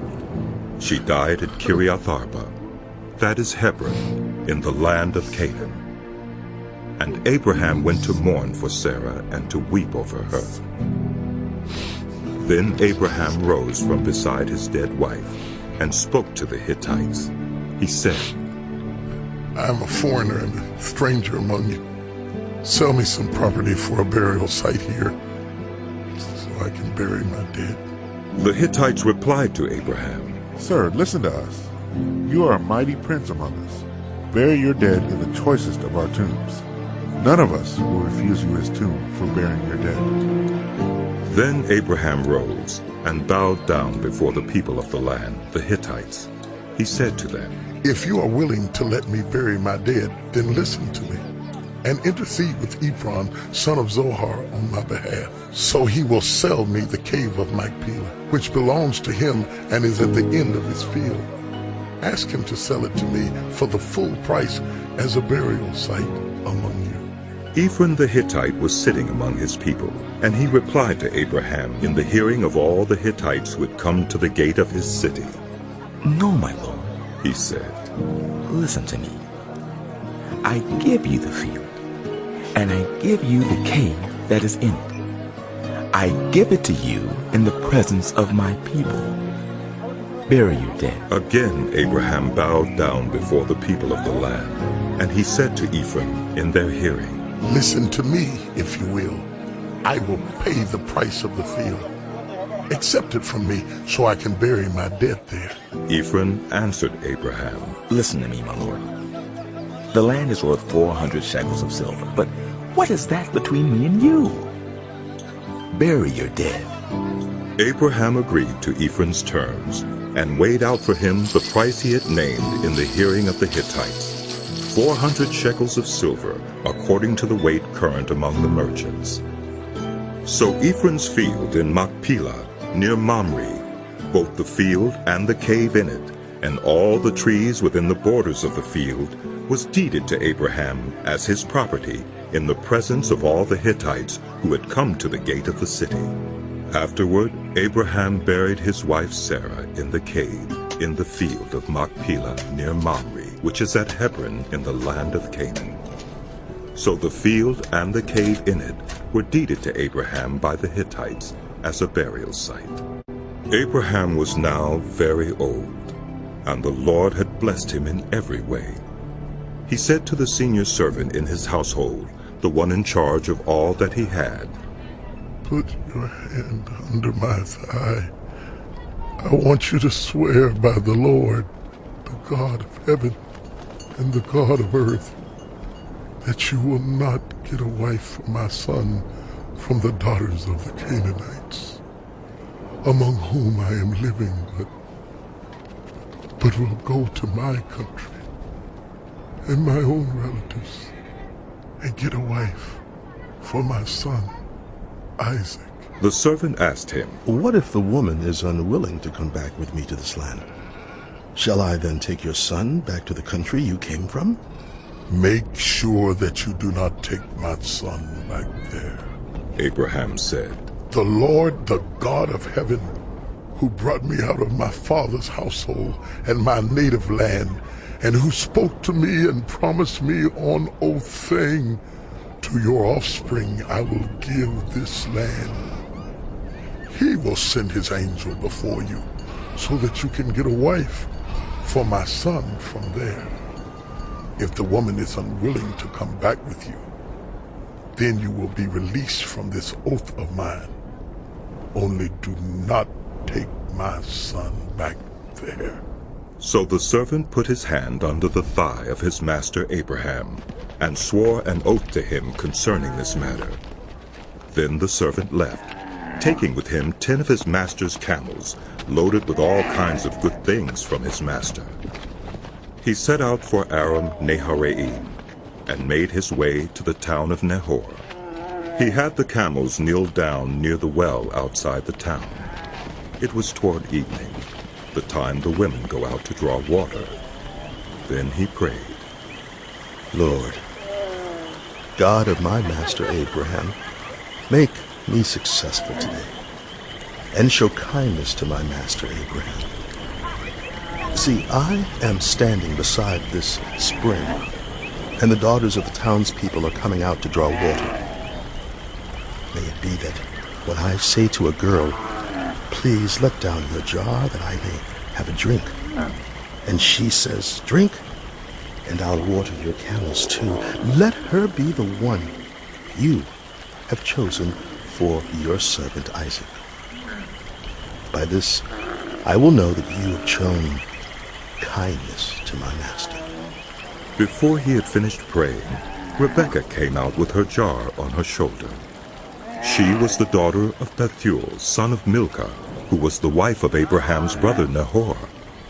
The girl was very beautiful, a virgin. No man had ever slept with her. She went down to the spring, filled her jar, and came up again. The servant hurried to meet her and said, Please, give me a little water from your jar. Drink, my lord, she said, and quickly lowered the jar to her hands and gave him a drink. After she had given him a drink, she said, I'll draw water for your camels too, until they've had enough to drink. So she quickly emptied her jar into the trough, ran back to the well to draw more water, and drew enough for all his camels. Without saying a word, the man watched her closely to learn whether or not the Lord had made his journey successful. When the camels had finished drinking, The man took out a gold nose ring, weighing a beaker, and 2 gold bracelets, weighing 10 shekels. Then he asked, "Whose daughter are you? Please, tell me, is there room in your father's house for us to spend the night?" She answered him, I am the daughter of Bethuel, the son that Milcah bore to Nahor. And she added, We have plenty of straw and fodder, as well as room for you to spend the night. Then the man bowed down and worshipped the Lord, saying, "Praise be to the Lord, the God of my master Abraham, who has not abandoned his kindness and faithfulness to my master. As for me, the Lord has led me on the journey to the house of my master's relatives." The girl ran and told her mother's household about these things. Now Rebekah had a brother named Laban, and he hurried out to the man at the spring. As soon as he had seen the nose ring and the bracelets on his sister's arms, and had heard Rebekah tell what the man said to her, he went out to the man and found him standing by the camels near the spring. "Come, you who are blessed by the Lord," he said. "Why are you standing out here? I have prepared the house and a place for the camels." So the man went to the house, and the camels were unloaded. Straw and fodder were brought for the camels, and water for him and his men to wash their feet. Then food was set before him, but he said, "I will not eat until I have told you what I have to say." "Then tell us," Laban said. So he said, "I am Abraham's servant. The Lord has blessed my master abundantly, and he has become wealthy. He has given him sheep and cattle, silver and gold, male and female servants, and camels and donkeys. My master's wife Sarah has borne him a son in her old age, and he has given him everything he owns. And my master made me swear an oath and said, 'You must not get a wife for my son from the daughters of the Canaanites, in whose land I live, but go to my father's family and to my own clan, and get a wife for my son.' Then I asked my master, 'What if the woman will not come back with me?' He replied, 'The Lord before whom I have walked faithfully will send his angel with you and make your journey a success, so that you can get a wife for my son from my own clan and from my father's family. Then, when you go to my clan, you will be released from my oath. Even if they refuse to give her to you, you will be released from my oath.' When I came to the spring today, I said, 'Lord, God of my master Abraham, if you will please grant success to the journey on which I have come. See, I am standing beside this spring. If a young woman comes out to draw water, and I say to her, "Please, let me drink a little water from your jar," and if she says to me, "Drink, and I'll draw water for your camels too," let her be the one that Lord has chosen for my master's son." Before I finished praying in my heart, Rebekah came out with her jar on her shoulder. She went down to the spring and drew water, and I said to her, "Please give me a drink." She quickly lowered her jar from her shoulder and said, "Drink, and I'll water your camels too." So I drank. And she watered the camels also. I asked her, "Whose daughter are you?" She said, "The daughter of Bethuel, son of Nahor, whom Milcah bore to him." Then I put the ring in her nose and the bracelets on her arms, and I bowed down and worshipped the Lord. I praised the Lord, the God of my master Abraham, who had led me on the right road to get the granddaughter of my master's brother for his son. Now, if you will show kindness and faithfulness to my master, tell me, and if not, tell me, so I may know which way to turn." Laban and Bethuel answered, "This is from the Lord. We can say nothing to you one way or the other. Here is Rebekah. Take her and go, and let her become the wife of your master's son, as the Lord has directed." When Abraham's servant heard what they said, he bowed down to the ground before the Lord. Then the servant brought out gold and silver jewelry and articles of clothing and gave them to Rebekah. He also gave costly gifts to her brother and to her mother. Then he and the men who were with him ate and drank and spent the night there. When they got up the next morning, he said, "Send me on my way to my master." But her brother and her mother replied, "Let the girl remain with us 10 days or so. Then you may go." But he said to them, "Do not detain me now that the Lord has granted success to my journey. Send me on my way so I may go to my master." Then they said, "Let's call the girl and ask her about it." So they called Rebekah and asked her, "Will you go with this man?" "I will go," she said.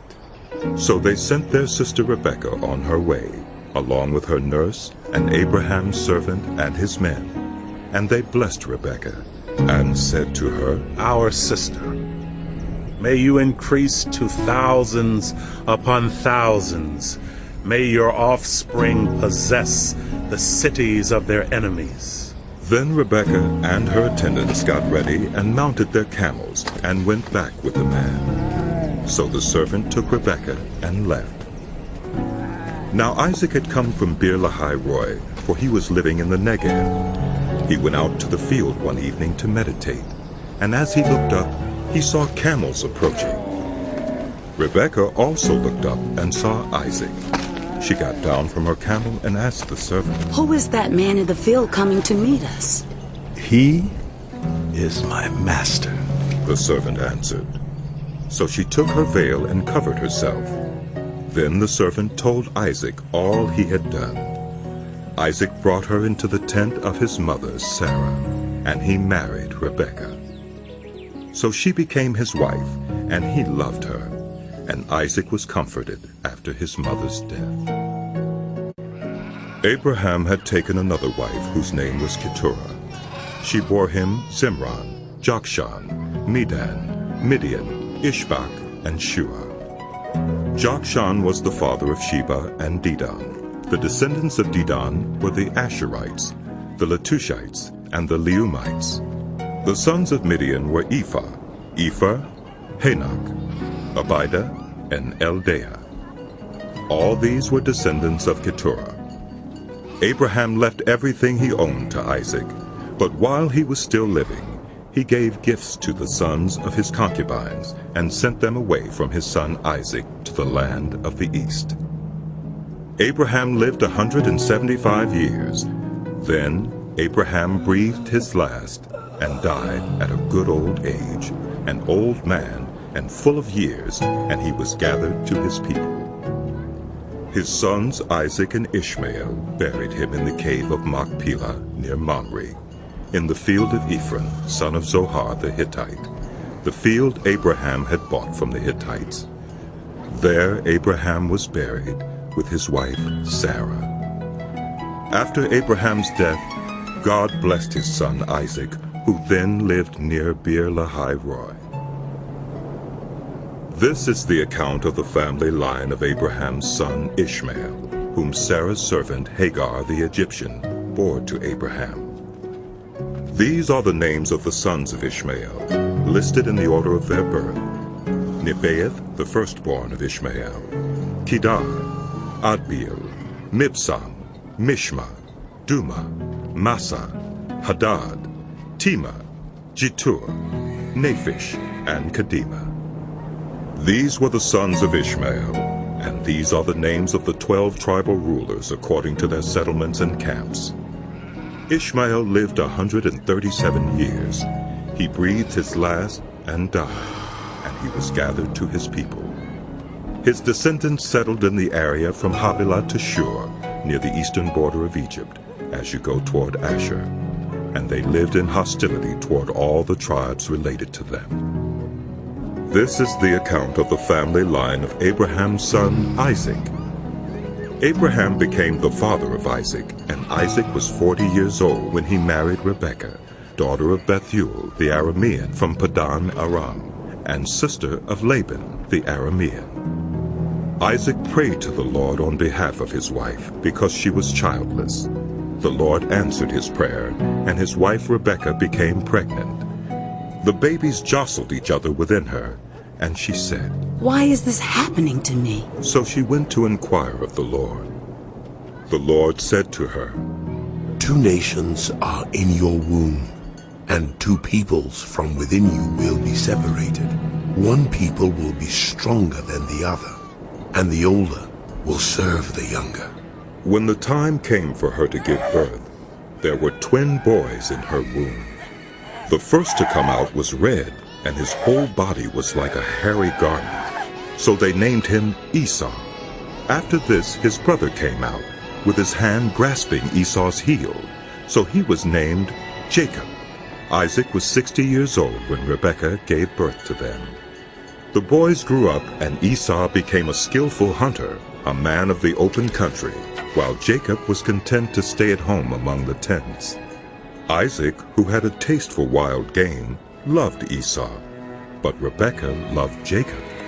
Once when Jacob was cooking some stew, Esau came in from the open country, famished. He said to Jacob, "Quick, let me have some of that red stew. I'm famished." That is why he was also called Edom. Jacob replied, "First, sell me your birthright." "Oh, what? Look, I'm about to die." Esau said. "All right, what good is the birthright to me?" But Jacob said, "Swear to me first." So he swore an oath to him, selling his birthright to Jacob. Then Jacob gave Esau some bread and some lentil stew. He ate and drank, and then got up and left. So Esau despised his birthright. Now there was a famine in the land, besides the previous famine in Abraham's time. And Isaac went to Abimelech, king of the Philistines, in Gerar. The Lord appeared to Isaac and said, "Do not go down to Egypt. Live in the land where I tell you to live. Stay in this land for a while, and I will be with you and will bless you. For to you and your descendants I will give all these lands and will confirm the oath I swore to your father Abraham.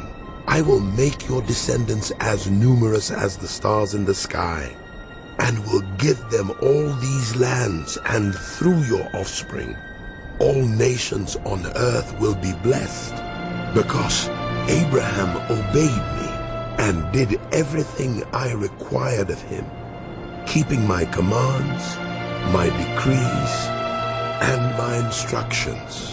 So Isaac stayed in Gerar. When the men of that place asked him about his wife, he said, "She is my sister." Because he was afraid to say, "She is my wife." He thought, "The men of this place might kill me on account of Rebekah, because she is beautiful." When Isaac had been there a long time, Abimelech, king of the Philistines, looked down from a window and saw Isaac caressing his wife Rebekah. So Abimelech summoned Isaac and said, "She is really your wife? Why did you say, 'She is my sister'?" Isaac answered him, "Because I thought I might lose my life on account of her." Then Abimelech said, "What is this you have done to us? One of the men might well have slept with your wife, and you would have brought guilt on us." So Abimelech gave orders to all the people, "Anyone who harms this man or his wife shall surely be put to death."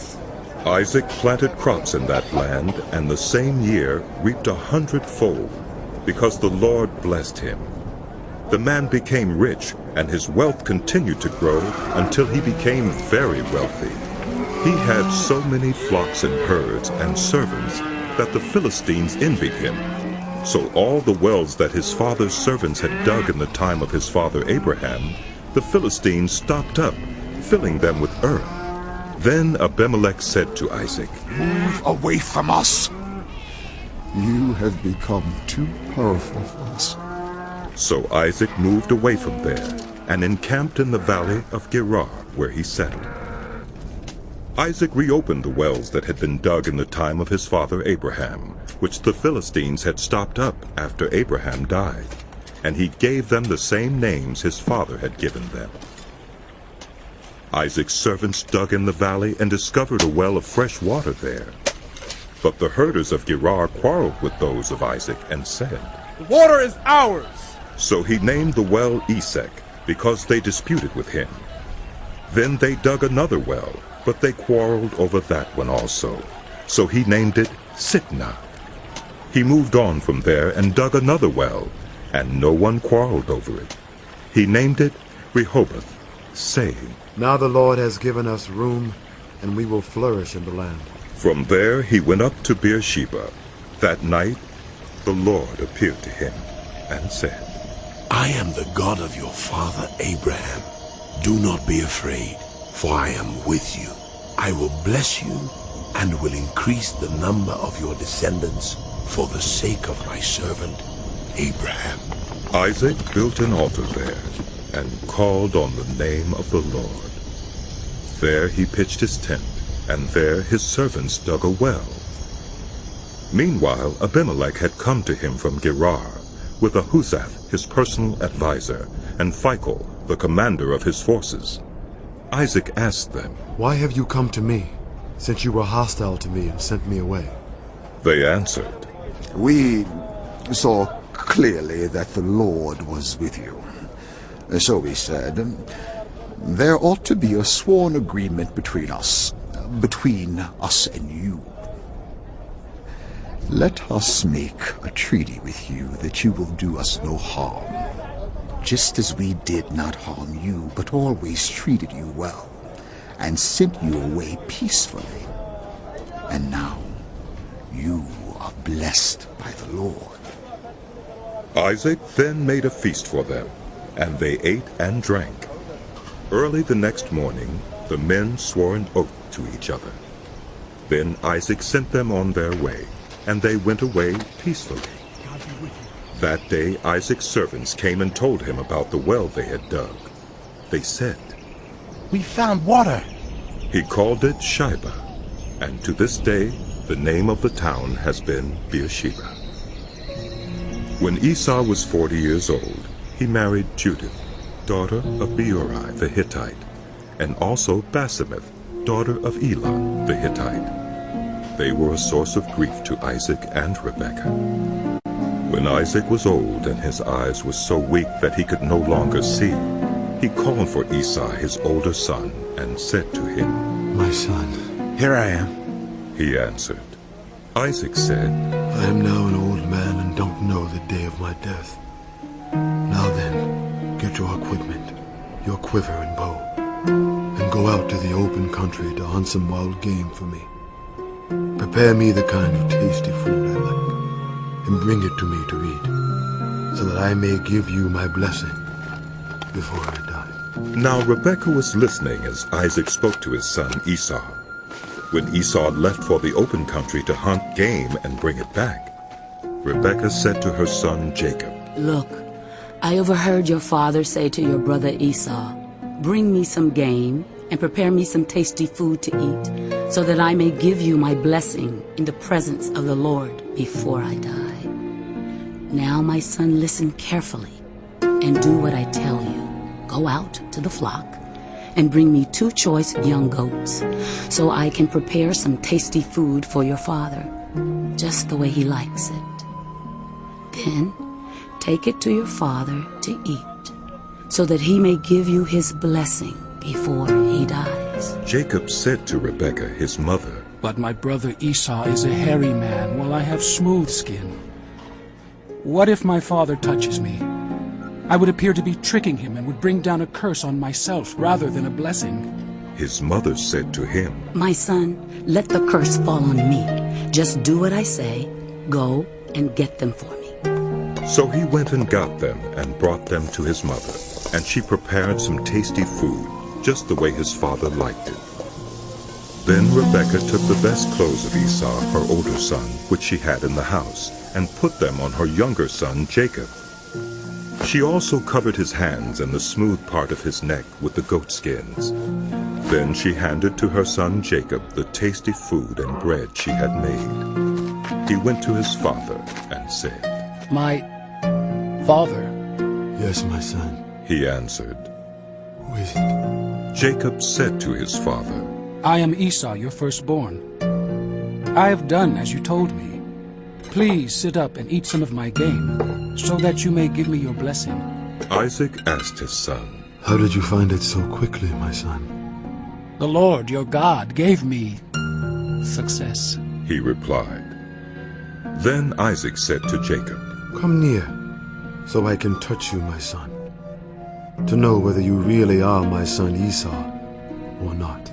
Jacob went close to his father Isaac, who touched him and said, The voice is the voice of Jacob, but the hands are the hands of Esau.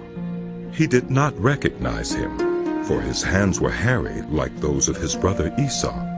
So he proceeded to bless him. Are you really my son, Esau? I am, he replied. Then he said, My son, bring me some of your game to eat, so that I may give you my blessing. Jacob brought it to him, and he ate. And he brought some wine, and he drank. Then his father Isaac said to him, Come here, my son, and kiss me. So he went to him and kissed him.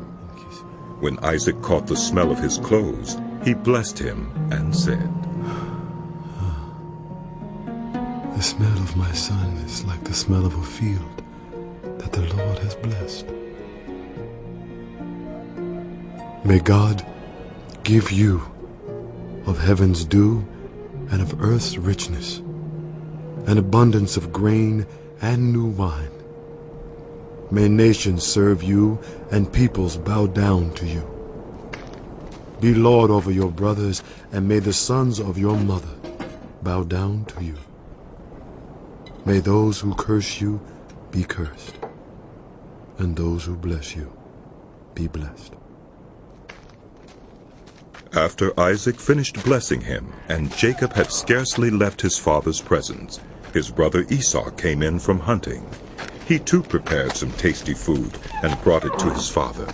Then he said to him, My father, please sit up and eat some of my game, so that you may give me your blessing. His father Isaac asked him, Who are you? I am your son. He answered, Your firstborn, Esau. Isaac trembled violently and said, Who was it then that hunted game and brought it to me? I ate it just before you came, and I blessed him. And indeed he will be blessed. When Esau heard his father's words, he burst out with a loud and bitter cry and said to his father, Bless me, me too, my father. But he said, Your brother came deceitfully and took your blessing. Esau said, Isn't he rightly named Jacob? This is the second time he has taken advantage of me. He took my birthright, and now he has taken my blessing. Then he asked, Haven't you reserved any blessing for me? Isaac answered Esau, I have made him lord over you, and have made all his relatives his servants. And I have sustained him with grain and new wine. No, Father, don't tell me. No. So what can I possibly do for you, my son? Esau said to his father, What, do you only have one blessing? Oh, my father, bless me too. My father. Then Esau wept aloud. His father Isaac answered him, Your dwelling will be away from the earth's richness, away from the dew of heaven above. You will live by the sword, and you will serve your brother. But when you grow restless, you will throw his yoke from off your neck. Esau held a grudge against Jacob because of the blessing his father had given him. He said to himself, The days of mourning for my father are near. Then I will kill my brother Jacob. When Rebekah was told what her older son Esau had said, she sent for her younger son Jacob and said to him, Your brother Esau is planning to avenge himself by killing you. Now then, my son, do what I say. Flee at once to my brother Laban in Haran. Stay with him for a while, until your brother's fury subsides. When your brother is no longer angry with you and forgets what you did to him, I'll send word for you to come back from there. Why should I lose both of you in one day? Then Rebekah said to Isaac, I'm disgusted with living because of these Hittite women. If Jacob takes a wife from among the women of this land, from Hittite women like these, my life will not be worth living. So Isaac called for Jacob and blessed him. Then he commanded him, Do not marry a Canaanite woman. Go at once to Paddan Aram, to the house of your mother's father Bethuel. Take a wife for yourself there, from among the daughters of Laban, your mother's brother. May God Almighty bless you and make you fruitful, and increase your numbers until you become a community of peoples. May he give you and your descendants the blessing given to Abraham, so that you may take possession of the land where you now reside as a foreigner, the land God gave to Abraham. Then Isaac sent Jacob on his way, and he went to Paddan Aram, to Laban, son of Bethuel the Aramean, the brother of Rebekah, who was the mother of Jacob and Esau. Now Esau learned that Isaac had blessed Jacob, and had sent him to Paddan Aram, to take a wife from there, and that when he blessed him, he commanded him, Do not marry a Canaanite woman, and that Jacob had obeyed his father and mother, and had gone to Paddan Aram. Esau then realized how displeasing the Canaanite women were to his father Isaac. So he went to Ishmael, and married Mahalath, the sister of Nebaioth, and daughter of Ishmael, son of Abraham, in addition to the wives he already had. Jacob left Beersheba and set out for Haran. When he reached a certain place, he stopped for the night because the sun had set. Taking one of the stones there, he put it under his head and lay down to sleep. He had a dream in which he saw a stairway resting on the earth, with its top reaching to heaven, and the angels of God were ascending and descending on it. There above it stood the Lord, and he said, I am the Lord, the God of your father Abraham, and the God of Isaac. I will give you and your descendants the land on which you are lying. Your descendants will be like the dust of the earth, and you will spread out to the west, and to the east, to the north, and to the south. All peoples on earth will be blessed through you and your offspring. I am with you, and will watch over you wherever you go, and I will bring you back to this land. I will not leave you until I have done what I have promised you. When Jacob awoke from his sleep, he thought, Surely the Lord is in this place, and I was not aware of it. He was afraid and said, How awesome is this place! This is none other than the house of God. This is the gate of heaven. Early the next morning, Jacob took the stone he had placed under his head and set it up as a pillar and poured oil on top of it. He called that place Bethel, though the city used to be called Luz. Then Jacob made a vow, saying, If God will be with me and will watch over me on this journey I am taking, and will give me food to eat and clothes to wear, so that I return safely to my father's household, then the Lord will be my God, and this stone that I have set up as a pillar will be God's house. And of all that you give me, I will give you a tenth. Then Jacob continued on his journey and came to the land of the eastern peoples. There he saw a well in the open country, with 3 flocks of sheep lying near it, because the flocks were watered from that well. The stone over the mouth of the well was large. When all the flocks were gathered there, the shepherds would roll the stone away from the well's mouth and water the sheep. Then they would return the stone to its place over the mouth of the well. Jacob asked the shepherds, My brothers, where are you from? We're from Haran, they replied. He said to them, Do you know Laban, Nahor's grandson? Yes, we know him, they answered. Then Jacob asked them, Is he well? Yes, he is, they said. And here comes his daughter Rachel with the sheep. Look, he said, the sun is still high. It is not time for the flocks to be gathered. Water the sheep and take them back to pasture. We can't, they replied, until all the flocks are gathered and the stone has been rolled away from the mouth of the well. Then we will water the sheep. While he was still talking with them, Rachel came with her father's sheep, for she was their shepherd. When Jacob saw Rachel, daughter of Laban, his mother's brother, and Laban's sheep, he went over and rolled the stone away from the mouth of the well and watered his uncle's sheep. Then Jacob kissed Rachel and began to weep aloud. He had told Rachel that he was a relative of her father and a son of Rebekah, so she ran and told her father. As soon as Laban heard the news about Jacob, his sister's son, he hurried to meet him. He embraced him and kissed him and brought him to his home, and there Jacob told him all these things. Then Laban said to him, You are my own flesh and blood. After Jacob had stayed with him for a whole month, Laban said to him, Just because you are a relative of mine, should you work for me for nothing? Tell me what your wages should be. Now Laban had 2 daughters. The name of the older was Leah, and the name of the younger was Rachel. Leah had weak eyes, but Rachel had a lovely figure and was beautiful.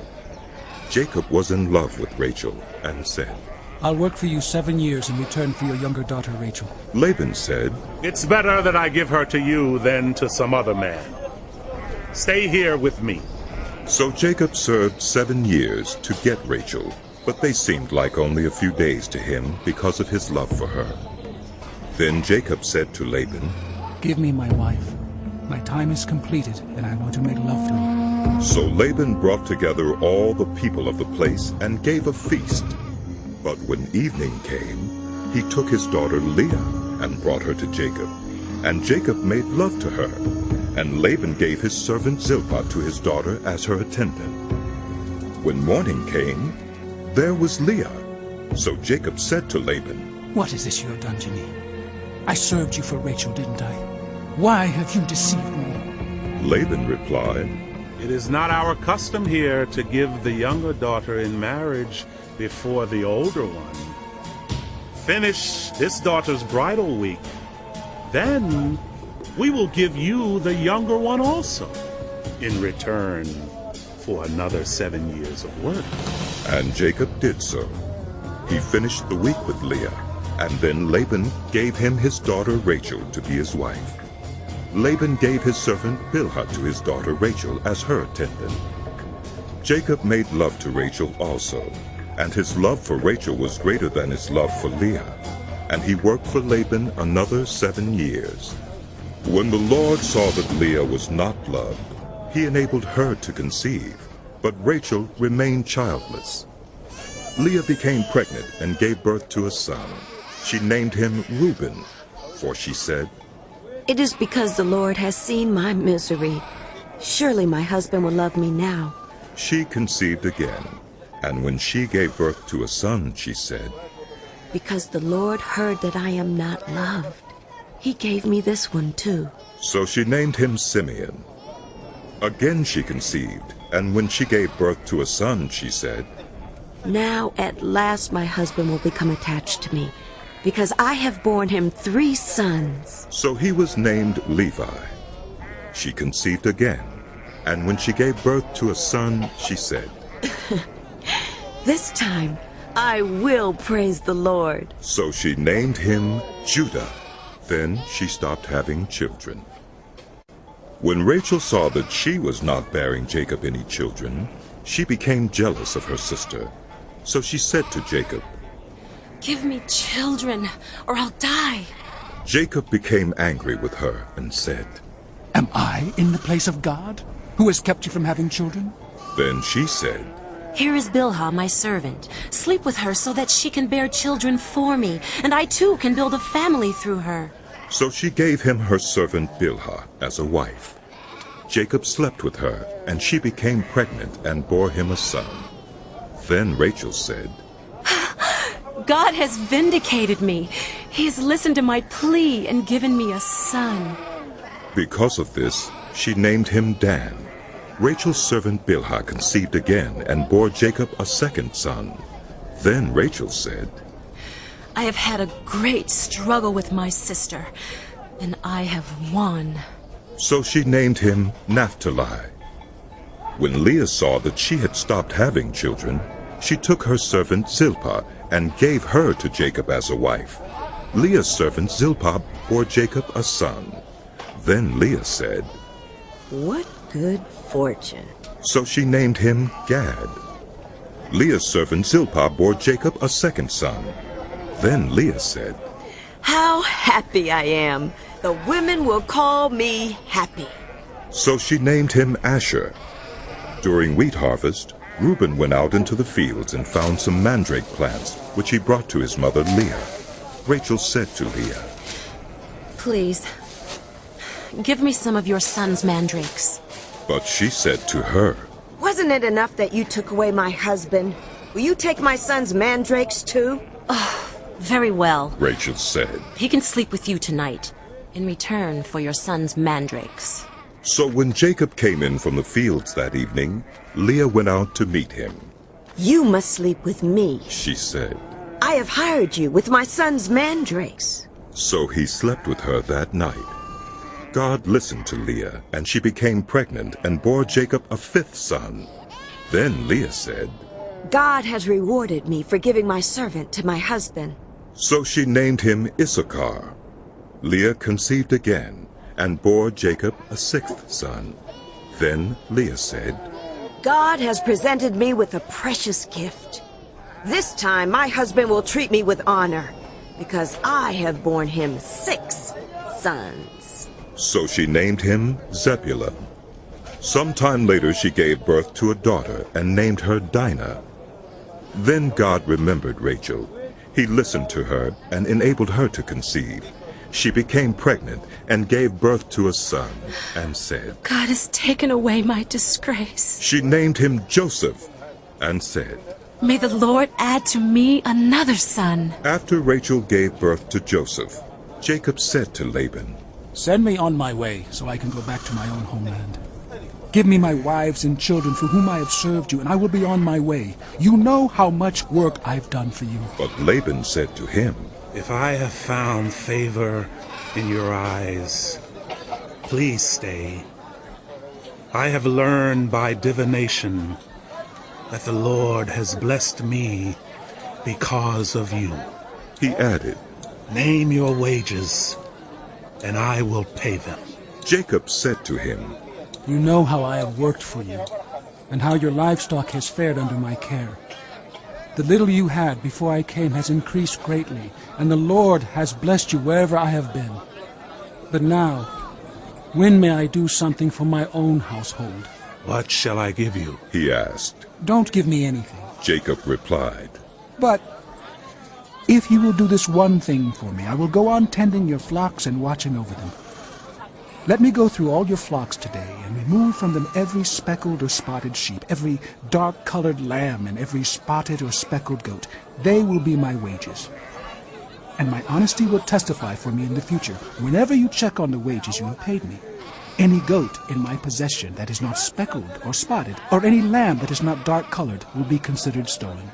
Agreed, said Laban. Let it be as you have said. That same day he removed all the male goats that were streaked or spotted, and all the speckled or spotted female goats, all that had white on them, and all the dark-colored lambs, and he placed them in the care of his sons. Then he put a 3-day journey between himself and Jacob, while Jacob continued to tend the rest of Laban's flocks. Jacob, however, took fresh-cut branches from poplar, almond, and plane trees, and made white stripes on them by peeling the bark and exposing the white inner wood of the branches. Then he placed the peeled branches in all the watering troughs, so that they would be directly in front of the flocks when they came to drink. When the flocks were in heat and came to drink, They mated in front of the branches, and they bore young that were streaked or speckled or spotted. Jacob set apart the young of the flock by themselves, but made the rest face the streaked and dark-colored animals that belonged to Laban. Thus he made separate flocks for himself, and did not put them with Laban's animals. Whenever the stronger females were in heat, Jacob would place the branches in the troughs in front of the animals, so they would mate near the branches. But if the animals were weak, he would not place them there. So the weak animals went to Laban, and the strong ones to Jacob. In this way the man grew exceedingly prosperous, and came to own large flocks, and female and male servants, and camels and donkeys. Jacob heard that Laban's sons were saying, Jacob has taken everything our father owned, and has gained all this wealth from what belonged to our father. And Jacob noticed that Laban's attitude toward him was not what it had been. Then the Lord said to Jacob, Go back to the land of your fathers and to your relatives, and I will be with you.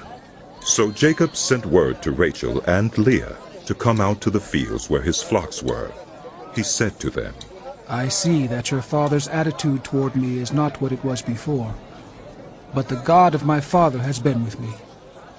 You know that I've worked for your father with all my strength, yet your father has cheated me by changing my wages 10 times. However, God has not allowed him to harm me. If he said, the speckled ones will be your wages, then all the flocks gave birth to speckled young. And if he said, the streaked ones will be your wages, then all the flocks bore streaked young. So God has taken away your father's livestock and has given them to me. In breeding season I once had a dream in which I looked up and saw that the male goats mating with the flock were streaked, speckled, or spotted. The angel of God said to me in the dream, Jacob. I answered, Here I am. And he said, Look up and see that all the male goats mating with the flock are streaked, speckled, or spotted, for I have seen all that Laban has been doing to you. I am the God of Bethel, where you anointed a pillar and where you made a vow to me. Now leave this land at once and go back to your native land. Then Rachel and Leah replied, Do we still have any share in the inheritance of our father's estate? Does he not regard us as foreigners? Not only has he sold us, but he has used up what was paid for us. Surely all the wealth that God took away from our father belongs to us and our children. So do whatever God has told you. Then Jacob put his children and his wives on camels, and he drove all his livestock ahead of him, along with all the goods he had accumulated in Padan Aram, to go to his father Isaac in the land of Canaan. When Laban had gone to shear his sheep, Rachel stole her father's household gods. Moreover, Jacob deceived Laban the Aramean by not telling him he was running away. So he fled with all he had, crossed the Euphrates River, and headed for the hill country of Gilead. On the 3rd day, Laban was told that Jacob had fled. Taking his relatives with him, he pursued Jacob for 7 days and caught up with him in the hill country of Gilead. Then God came to Laban the Aramean in a dream at night and said to him, Be careful not to say anything to Jacob, either good or bad.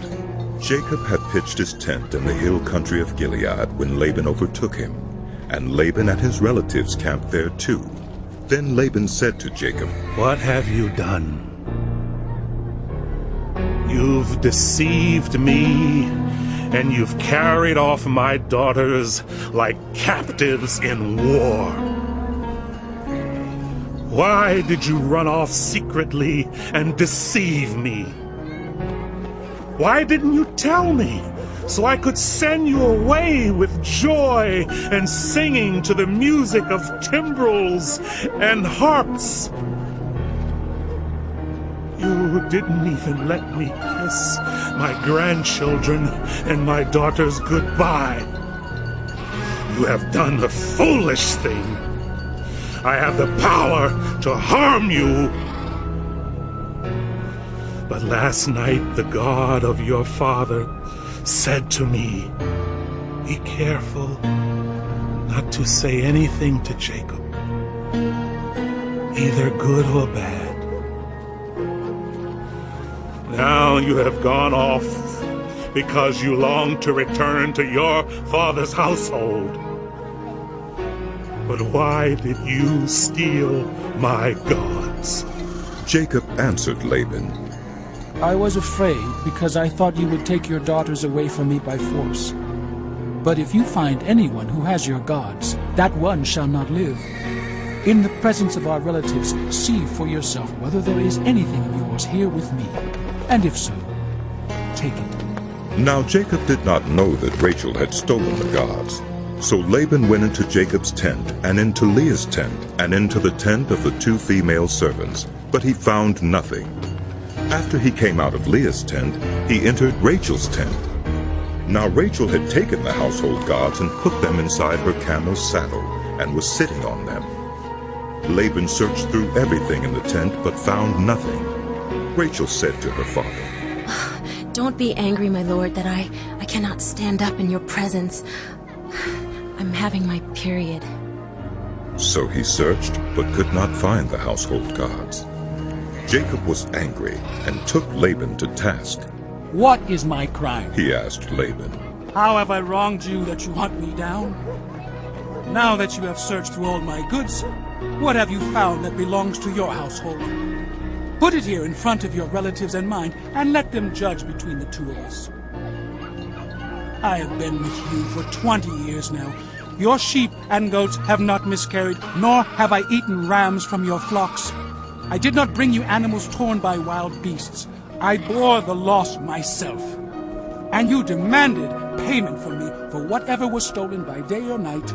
This was my situation.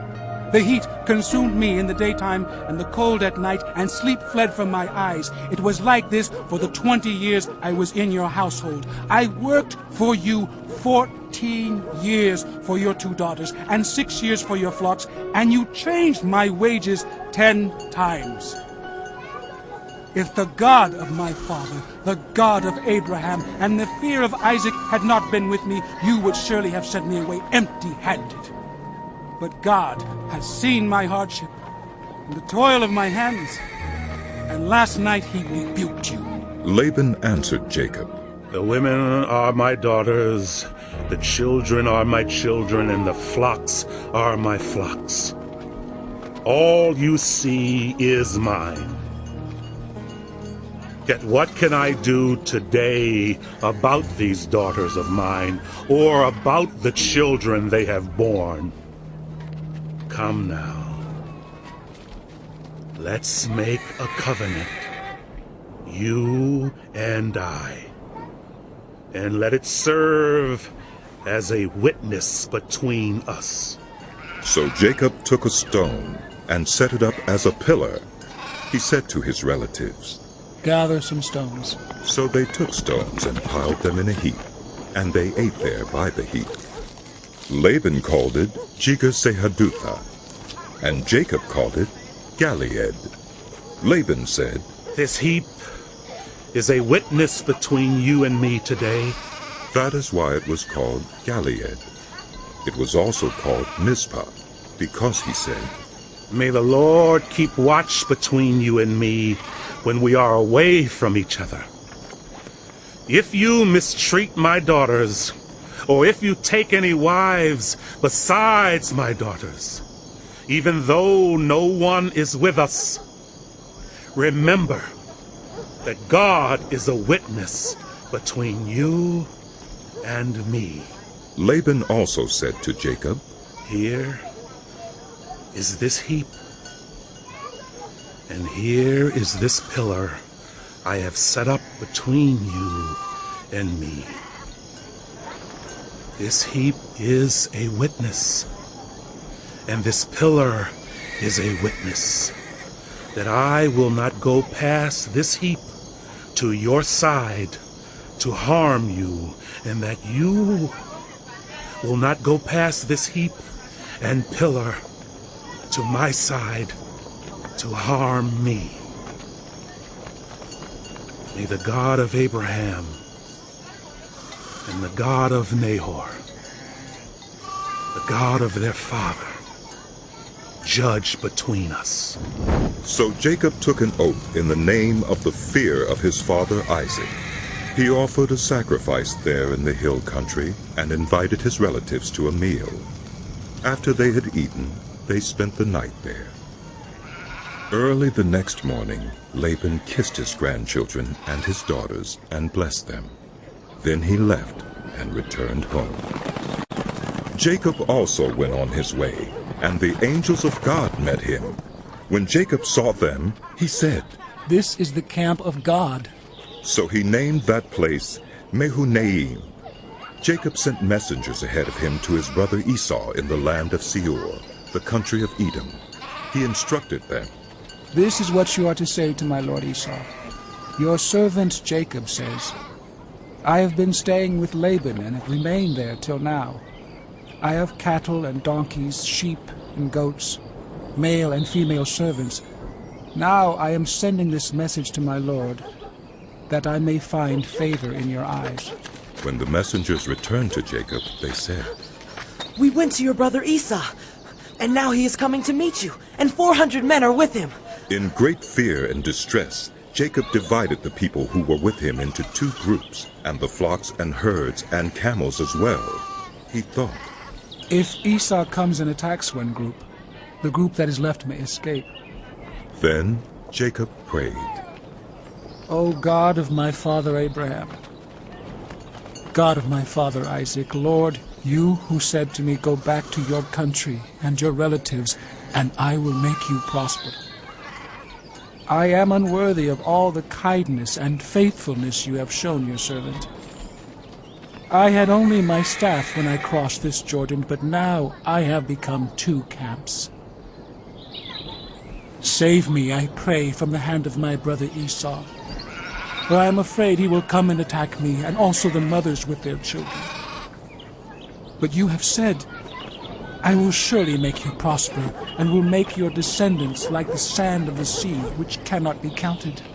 He spent the night there, and from what he had with him, he selected a gift for his brother Esau, 200 female goats and 20 male goats, 200 ewes and 20 rams, 30 female camels with their young, 40 cows and 10 bulls, and 20 female donkeys and 10 male donkeys. He put them in the care of his servants, each herd by itself, and said to his servants, "Go ahead of me and keep some space between the herds." He instructed the one in the lead, "When my brother Esau meets you and asks, who do you belong to, and where are you going, and who owns all these animals in front of you, then you are to say, they belong to your servant Jacob. They are a gift sent to my lord Esau, and he is coming behind us." He also instructed the second, the third, and all the others who followed the herds.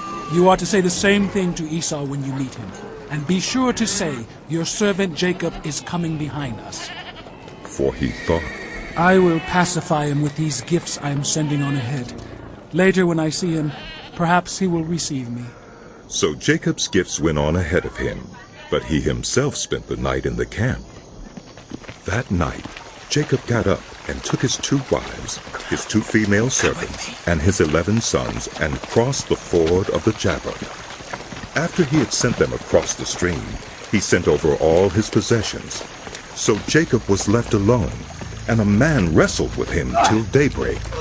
When the man saw that he could not overpower him, he touched the socket of Jacob's hip, so that his hip was wrenched as he wrestled with the man. Then the man said, "Let me go, for it is daybreak." But Jacob replied, "I will not let you go unless you bless me." The man asked him, "What is your name?" "Jacob," he answered. Then the man said, "Your name will no longer be Jacob, but Israel, because you have struggled with God and with human beings and have overcome." Jacob said, "Please tell me your name." But he replied, "Why do you ask my name?" Then he blessed him there. So Jacob called the place Peniel, saying, "It is because I saw God face to face, and yet my life was spared." The sun rose above him as he passed Peniel, and he was limping because of his hip. Therefore, to this day, the Israelites do not eat the tendon attached to the socket of the hip, because the socket of Jacob's hip was touched near the tendon.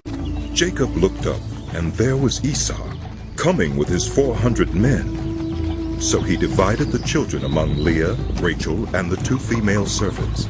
He put the female servants and their children in front, Leah and her children next, and Rachel and Joseph in the rear. He himself went on ahead and bowed down to the ground 7 times as he approached his brother.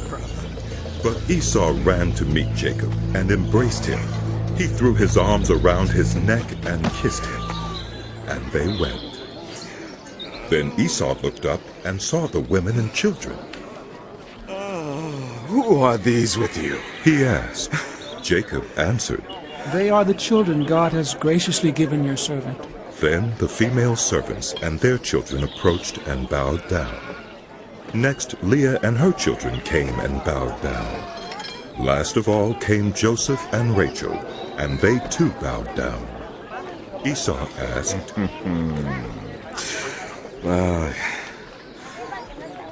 What do you mean by all these flocks and herds I met?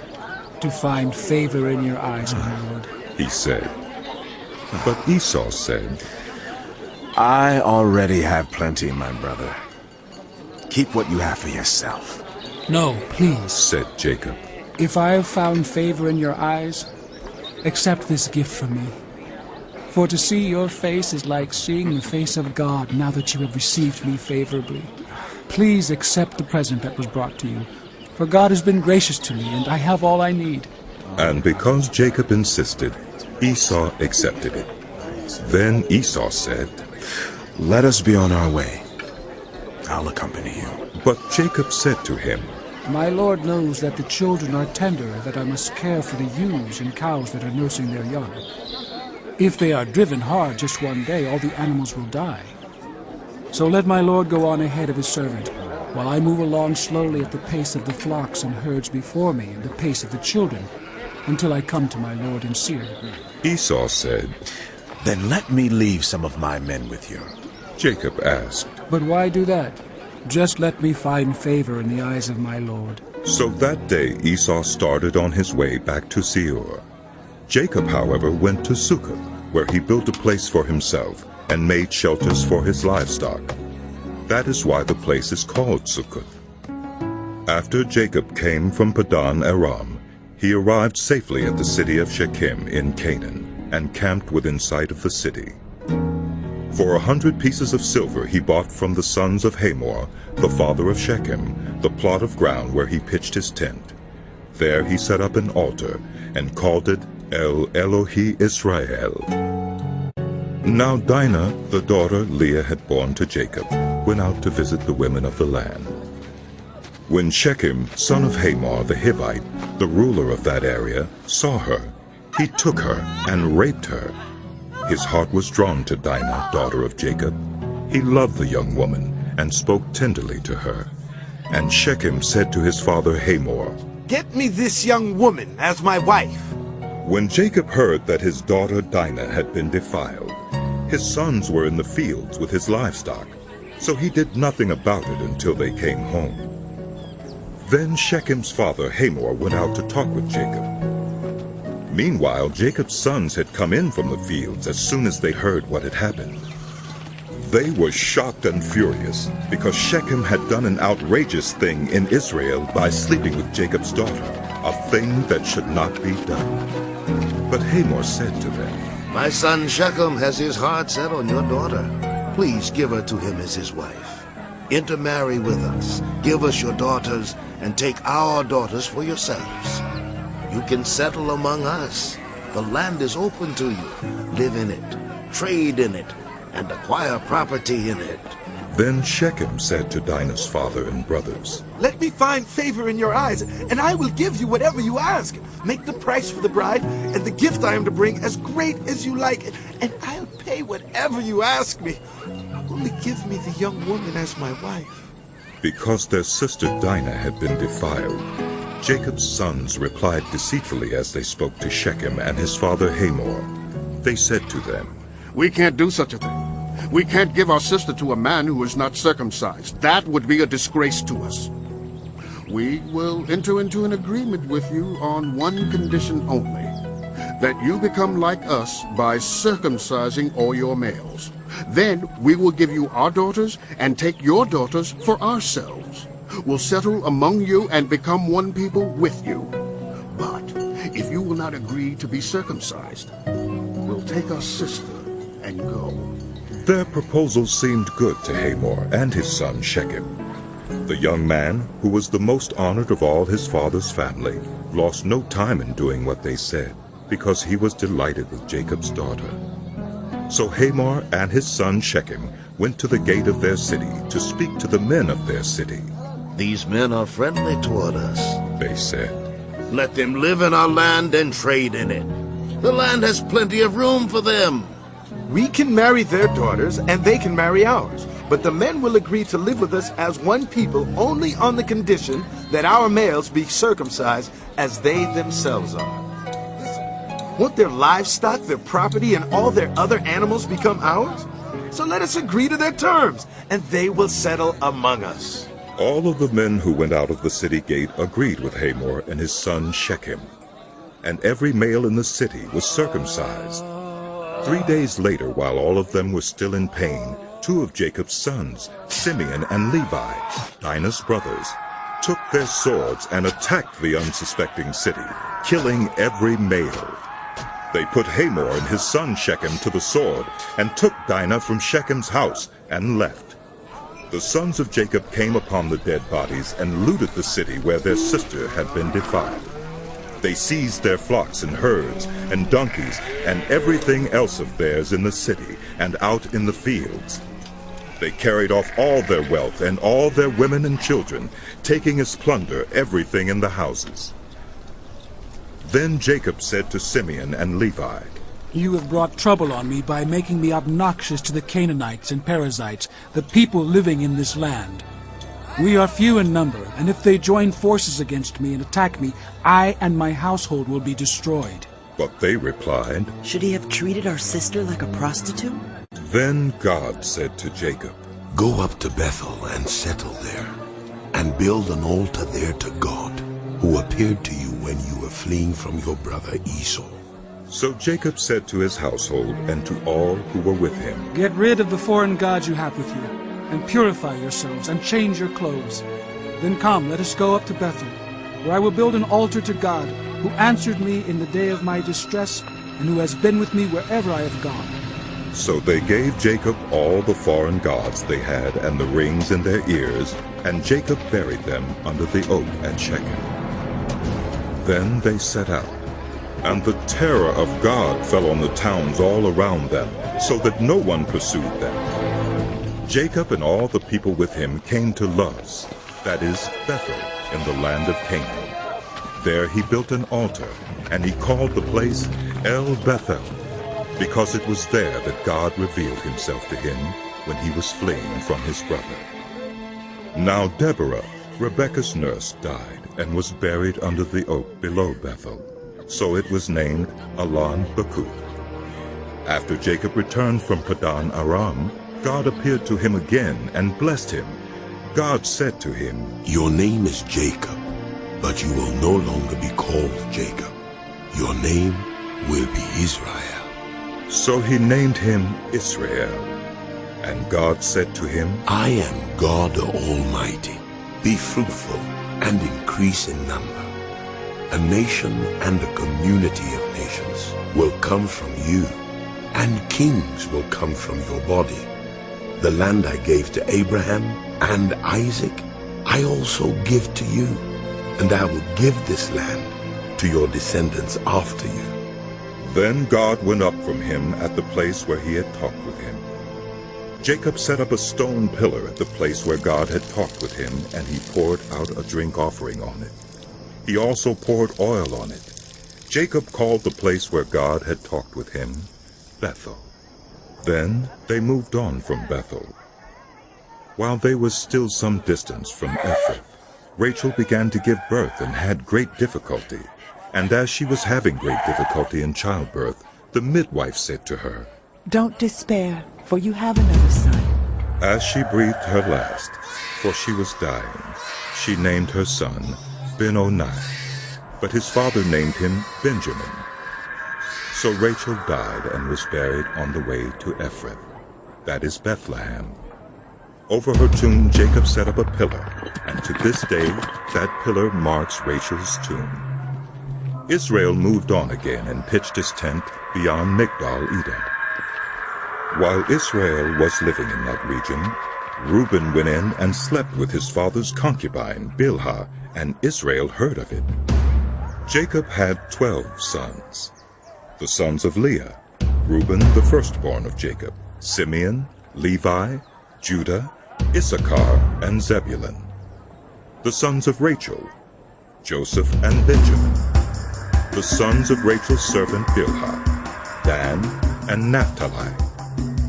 The sons of Leah's servant Zilpah, Gad and Asher.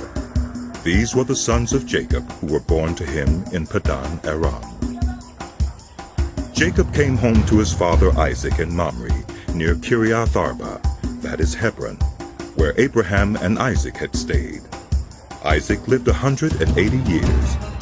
Then he breathed his last and died, and was gathered to his people, old and full of years.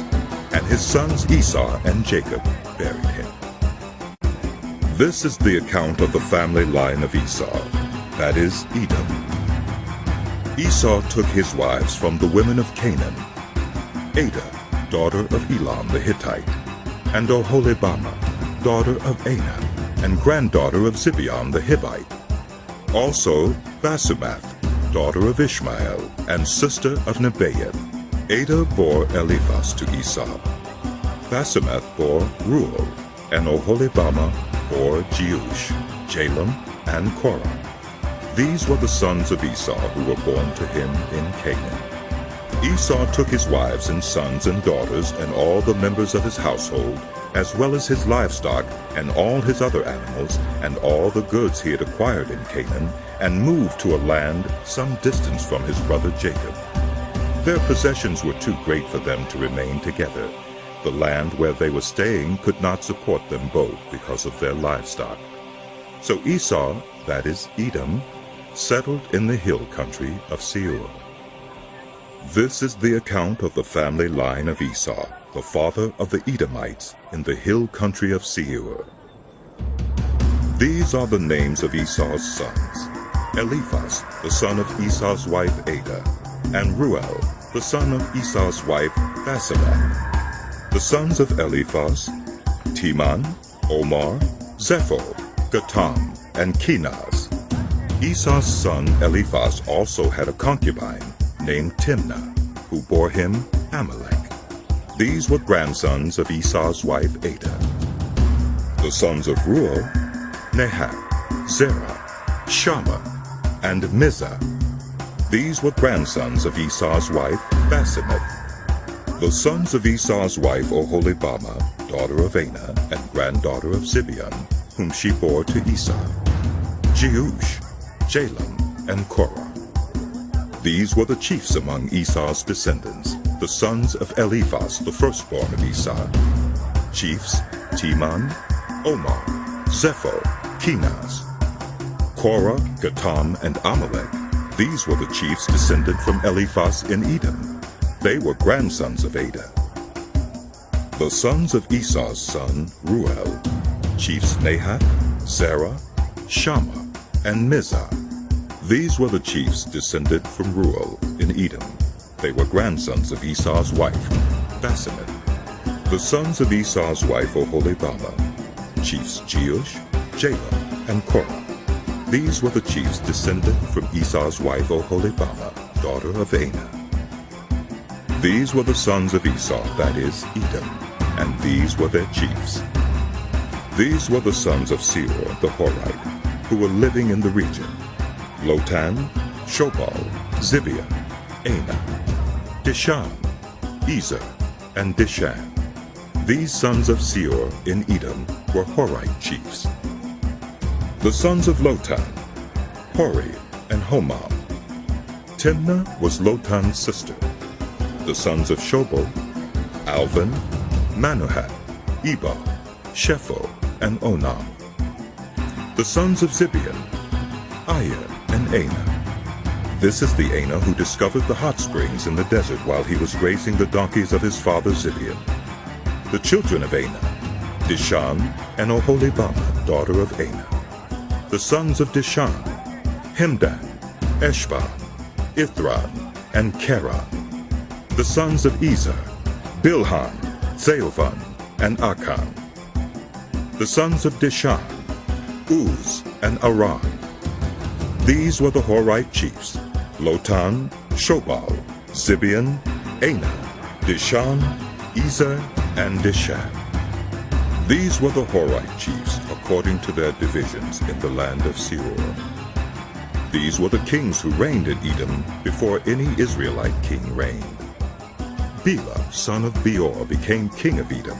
His city was named Dinhabah. When Bela died, Jobab, son of Zerah from Basra, succeeded him as king.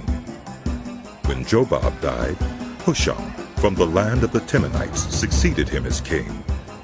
When Husham died, Hadad, son of Bedad, who defeated Midian in the country of Moab, succeeded him as king.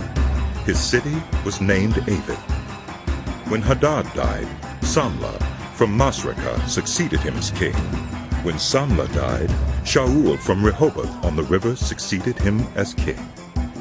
When Shaul died, Baal-Hanan, son of Akbor, succeeded him as king. When Baal-Hanan, son of Akbor, died, Hadad succeeded him as king.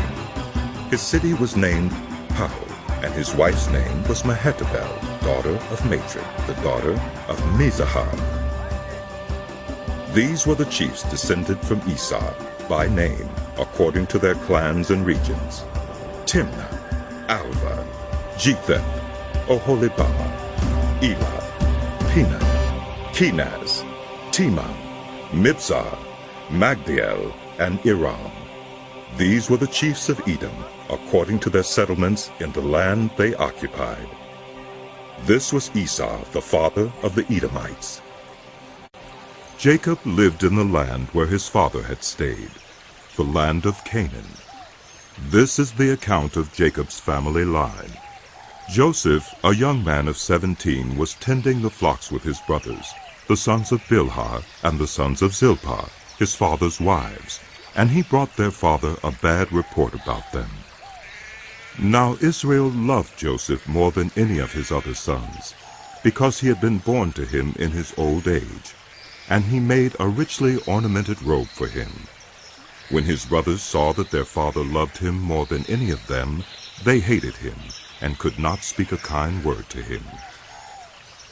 Joseph had a dream, and when he told it to his brothers, they hated him all the more. He said to them, "Listen to this dream I had. We were binding sheaves of grain out in the field when suddenly my sheaf rose and stood upright, while your sheaves gathered round mine and bowed down to it."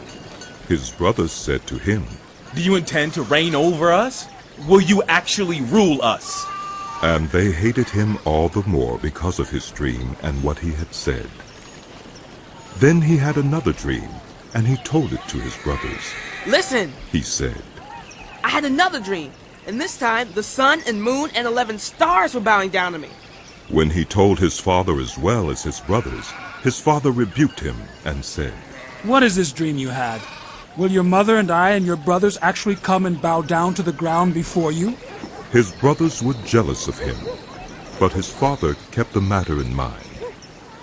Now his brothers had gone to graze their father's flocks near Shechem, and Israel said to Joseph, "As you know, your brothers are grazing the flocks near Shechem. Come, I am going to send you to them." "Very well," he replied. So he said to him, "Go and see if all is well with your brothers and with the flocks, and bring word back to me." Then he sent him off from the valley of Hebron.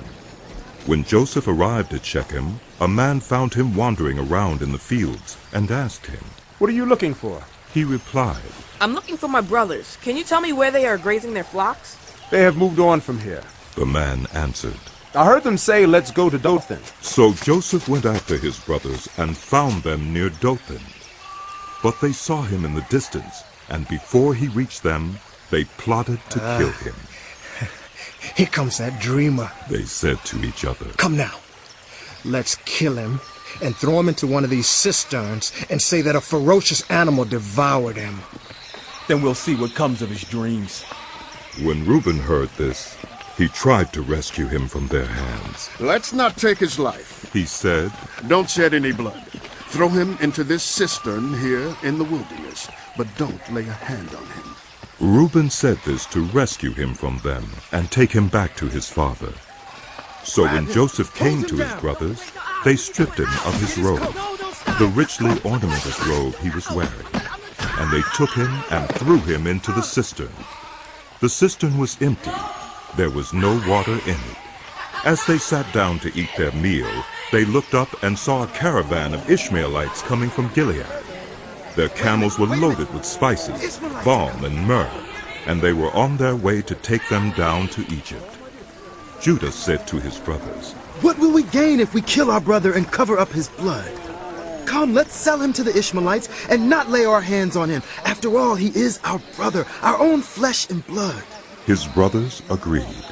So when the Midianite merchants came by, his brothers pulled Joseph up out of the cistern and sold him for 20 shekels of silver to the Ishmaelites, who took him to Egypt. When Reuben returned to the cistern and saw that Joseph was not there, he tore his clothes. He went back to his brothers and said, "The boy isn't there. Where can I turn now?" Then they got Joseph's robe, slaughtered a goat, and dipped the robe in the blood. They took the ornamented robe back to their father and said, "We found this. Examine to see whether it is your son's robe." He recognized it and said, "It is my son's robe. Some ferocious animal has devoured him. Joseph has surely been torn to pieces." Then Jacob tore his clothes, put on sackcloth, and mourned for his son many days. All his sons and daughters came to comfort him, but he refused to be comforted. "No," he said, "in mourning will I go down to the grave to my son." So his father wept for him. Meanwhile, the Midianites sold Joseph in Egypt to Potiphar, one of Pharaoh's officials, the captain of the guard. At that time, Judah left his brothers and went down to stay with a man of Adullam named Hira. There Judah met the daughter of a Canaanite man named Shua. He married her and made love to her. She became pregnant and gave birth to a son, who was named She conceived again and gave birth to a son and named him Onan. She gave birth to still another son and named him Shelah. It was at Kesib that she gave birth to him. Judah got a wife for his firstborn, and her name was Tamar. But Judah's firstborn, was wicked in the Lord's sight, so the Lord put him to death. Then Judah said to Onan, "Sleep with your brother's wife, and fulfill your duty to her as a brother-in-law to raise up offspring for your brother." But Onan knew that the child would not be his. So whenever he slept with his brother's wife, he spilled his semen on the ground to keep from providing offspring for his brother. What he did was wicked in the Lord's sight, so he put him to death also. Judah then said to his daughter-in-law Tamar, "Live as a widow in your father's household until my son Shelah grows up." For he thought, "He may die too, just like his brothers." So Tamar went to live in her father's household. After a long time, Judah's wife, the daughter of Shua, died. When Judah had recovered from his grief, he went up to Timnah, to the men who were shearing his sheep, and his friend Hira, the Adullamite, went with him. When Tamar was told, "Your father-in-law is on his way to Timnah to shear his sheep," she took off her widow's clothes, covered herself with a veil to disguise herself, and then sat down at the entrance to Enaim, which is on the road to Timnah. For she saw that, though Shelah had now grown up, she had not been given to him as his wife. When Judah saw her, he thought she was a prostitute, for she had covered her face. Not realizing that she was his daughter-in-law, he went over to her by the roadside and said, "Come now, let me sleep with you." "And what will you give me to sleep with you?" she asked. "I'll send you a young goat from my flock," he said. "Will you give me something as a pledge until you send it?" she asked. He said, "What pledge should I give you?" Your seal, and its cord, and the staff in your hand. She answered. So he gave them to her and slept with her, and she became pregnant by him. After she left, she took off her veil and put on her widow's clothes again. Meanwhile, Judah sent the young goat by his friend the Adulamite in order to get his pledge back from the woman. But he did not find her. He asked the men who lived there, "Where is the shrine prostitute who was beside the road at Enaim?" "There hasn't been any shrine prostitute here," they said. So he went back to Judah and said, "I didn't find her. Besides, the men who live there said there hasn't been any shrine prostitute here." Then Judah said, "Let her keep what she has, or we will become a laughingstock. After all, I did send her this young goat, but you didn't find her." About 3 months later, Judah was told, "Your daughter-in-law Tamar is guilty of prostitution, and as a result she is now pregnant." Judah said, "Bring her out and have her burned to death." As she was being brought out, she sent a message to her father-in-law. "I'm pregnant by the man who owns these," she said, and she added, "See if you recognize whose seal and cord and staff these are." Judah recognized them and said, "Oh, she is more righteous than I, since I wouldn't give her to my son Shelah." And he did not sleep with her again. When the time came for her to give birth, there were twin boys in her womb. As she was giving birth, one of them put out his hand. So the midwife took a scarlet thread and tied it on his wrist, and said, "This one came out first." But when he drew back his hand, his brother came out, and she said, "So this is how you have broken up." And he was named Perez. Then his brother, who had the scarlet thread on his wrist, came out, and he was given the name Gerar. Now Joseph had been taken down to Egypt. Potiphar, an Egyptian who was one of Pharaoh's officials, the captain of the guard, bought him from the Ishmaelites who had taken him there. The Lord was with Joseph so that he prospered, and he lived in the house of his Egyptian master. When his master saw that the Lord was with him, and that the Lord gave him success in everything he did, Joseph found favor in his eyes and became his attendant. Potiphar put him in charge of his household, and he entrusted to his care everything he owned. From the time he put him in charge of his household and of all that he owned, the Lord blessed the household of the Egyptians because of Joseph. The blessing of the Lord was on everything Potiphar had, both in the house and in the field. So Potiphar left everything he had in Joseph's care. With Joseph in charge, he did not concern himself with anything except the food he ate. Now Joseph was well built and handsome, and after a while his master's wife took notice of Joseph and said, "Ooh, come to bed with me." But he refused. "With me in charge," he told her, "my master does not concern himself with anything in the house. Everything he owns he has entrusted to my care. No one is greater in this house than I am. My master has withheld nothing from me except you, because you are his wife. How then could I do such a wicked thing and sin against God?" And though she spoke to Joseph day after day, he refused to go to bed with her, or even be with her. One day he went into the house to attend to his duties, and none of the household servants was inside. She caught him by his cloak and said, "Come to bed with me." But he left his cloak in her hand and ran out of the house. When she saw that he had left his cloak in her hand and had run out of the house, she called her household servants. Look! She said to them, "This Hebrew has been brought to us to make sport of us, and he came in here to sleep with me. But I screamed. When he heard me scream for help, he left his cloak beside me and ran out of the house." She kept his cloak beside her until his master came home. Then she told him this story. "That Hebrew slave you brought us came to me to make sport of me. But as soon as I screamed for help, he left his cloak beside me and ran out of the house." When his master heard the story, his wife told him, saying, "This is how your slave treated me?" He burned with anger. Joseph's master took him and put him in prison, the place where the king's prisoners were confined. But while Joseph was there in the prison, the Lord was with him. He showed him kindness and granted him favor in the eyes of the prison warden. So the warden put Joseph in charge of all those held in the prison, and he was made responsible for all that was done there. The warden paid no attention to anything under Joseph's care, because the Lord was with Joseph and gave him success in whatever he did.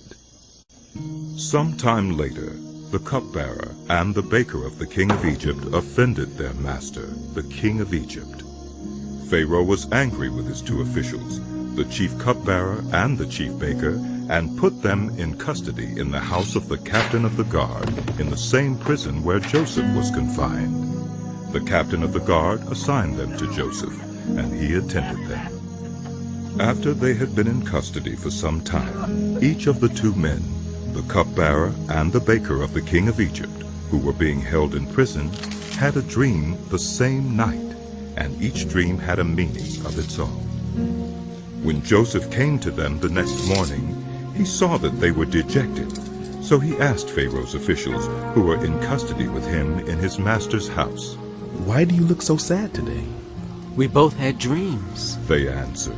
"But there is no one to interpret them." Then Joseph said to them, "Do not interpretations belong to God? Tell me your dreams." So the chief cupbearer told Joseph his dream. He said to him, "In my dream, I saw a vine in front of me, and on the vine were 3 branches.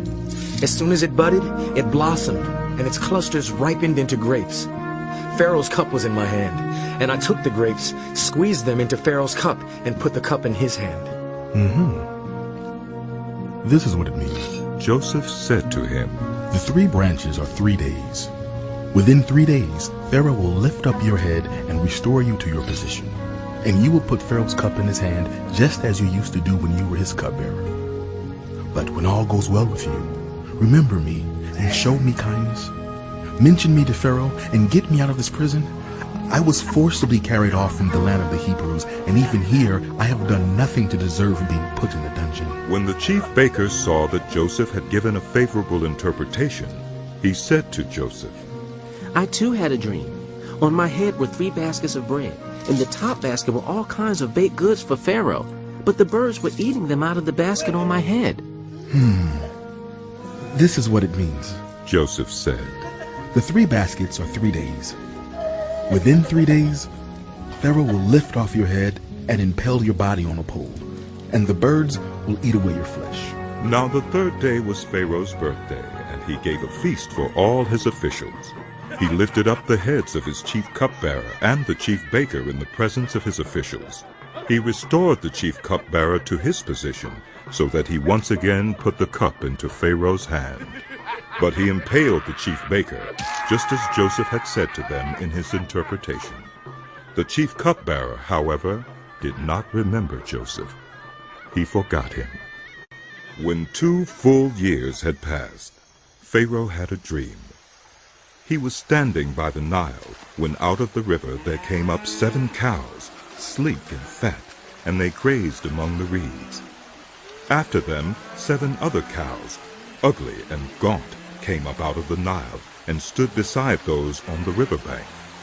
And the cows that were ugly and gaunt ate up the 7 sleek, fat cows. Then Pharaoh woke up. He fell asleep again and had a second dream.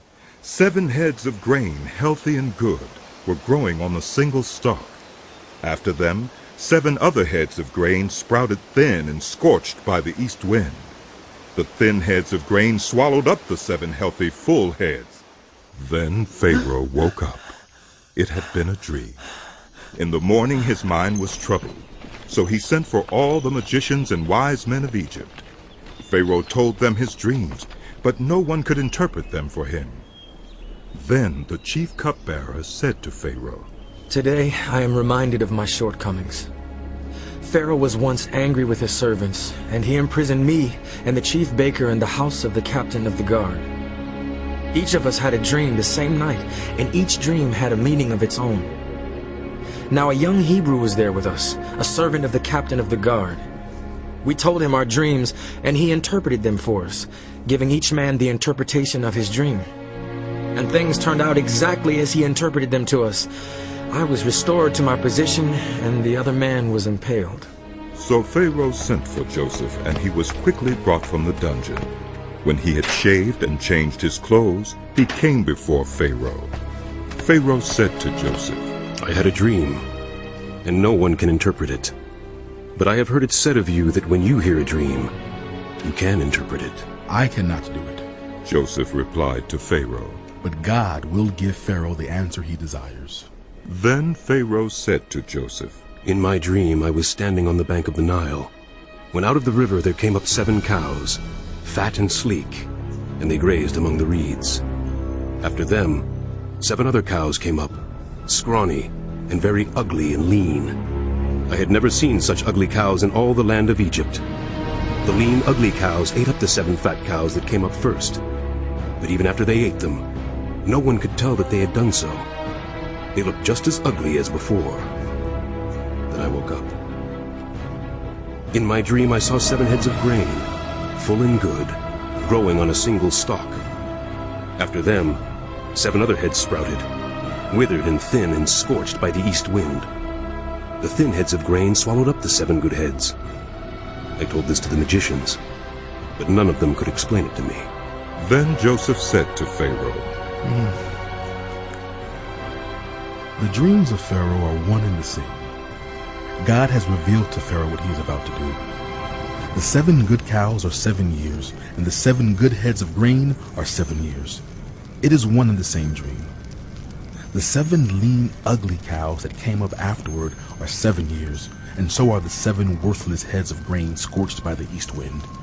They are 7 years of famine. It is just as I said to Pharaoh. God has shown Pharaoh what he is about to do.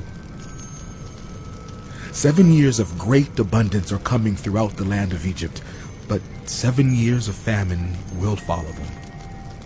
Then all the abundance in Egypt will be forgotten, and the famine will ravage the land. The abundance in the land will not be remembered because the famine that follows it will be so severe. The reason the dream was given to Pharaoh in 2 forms is that the matter has been firmly decided by God, and God will do it soon. And now, let Pharaoh look for a discerning and wise man and put him in charge of the land of Egypt. Let Pharaoh appoint commissioners over the land to take 1/5 of the harvest of Egypt during the 7 years of abundance. They should collect all the food of these good years that are coming and store up the grain under the authority of Pharaoh to be kept in the cities for food. This food should be held in reserve for the country to be used during the 7 years of famine that will come upon Egypt, so that the country may not be ruined by the famine. The plan seemed good to Pharaoh and to all his officials. So Pharaoh asked them, Can we find anyone like this man? One in whom is the Spirit of God? Then Pharaoh said to Joseph, Since God has made all this known to you, there is no one so discerning and wise as you. You shall be in charge of my palace, and all my people are to submit to your orders. Only with respect to the throne will I be greater than you. So Pharaoh said to Joseph, I hereby put you in charge of the whole land of Egypt. Then Pharaoh took his signet ring from his finger and put it on Joseph's finger. He dressed him in robes of fine linen and put a gold chain around his neck. He had him ride in a chariot as his second in command, and people shouted before him. Make way! Thus he put him in charge of the whole land of Egypt. Then Pharaoh said to Joseph, I am Pharaoh, but without your word, no one will lift hand or foot in all Egypt. Pharaoh gave Joseph the name Zaphunath-Paneah, and gave him Asenath, daughter of Potiphar, priest of On, to be his wife. And Joseph went throughout the land of Egypt. Joseph was 30 years old when he entered the service of Pharaoh, king of Egypt. And Joseph went out from Pharaoh's presence and traveled throughout Egypt. During the 7 years of abundance, the land produced plentifully. Joseph collected all the food produced in those 7 years of abundance in Egypt and stored it in the cities. In each city he put the food grown in the fields surrounding it. Joseph stored up huge quantities of grain, like the sand of the sea. It was so much that he stopped keeping records because it was beyond measure.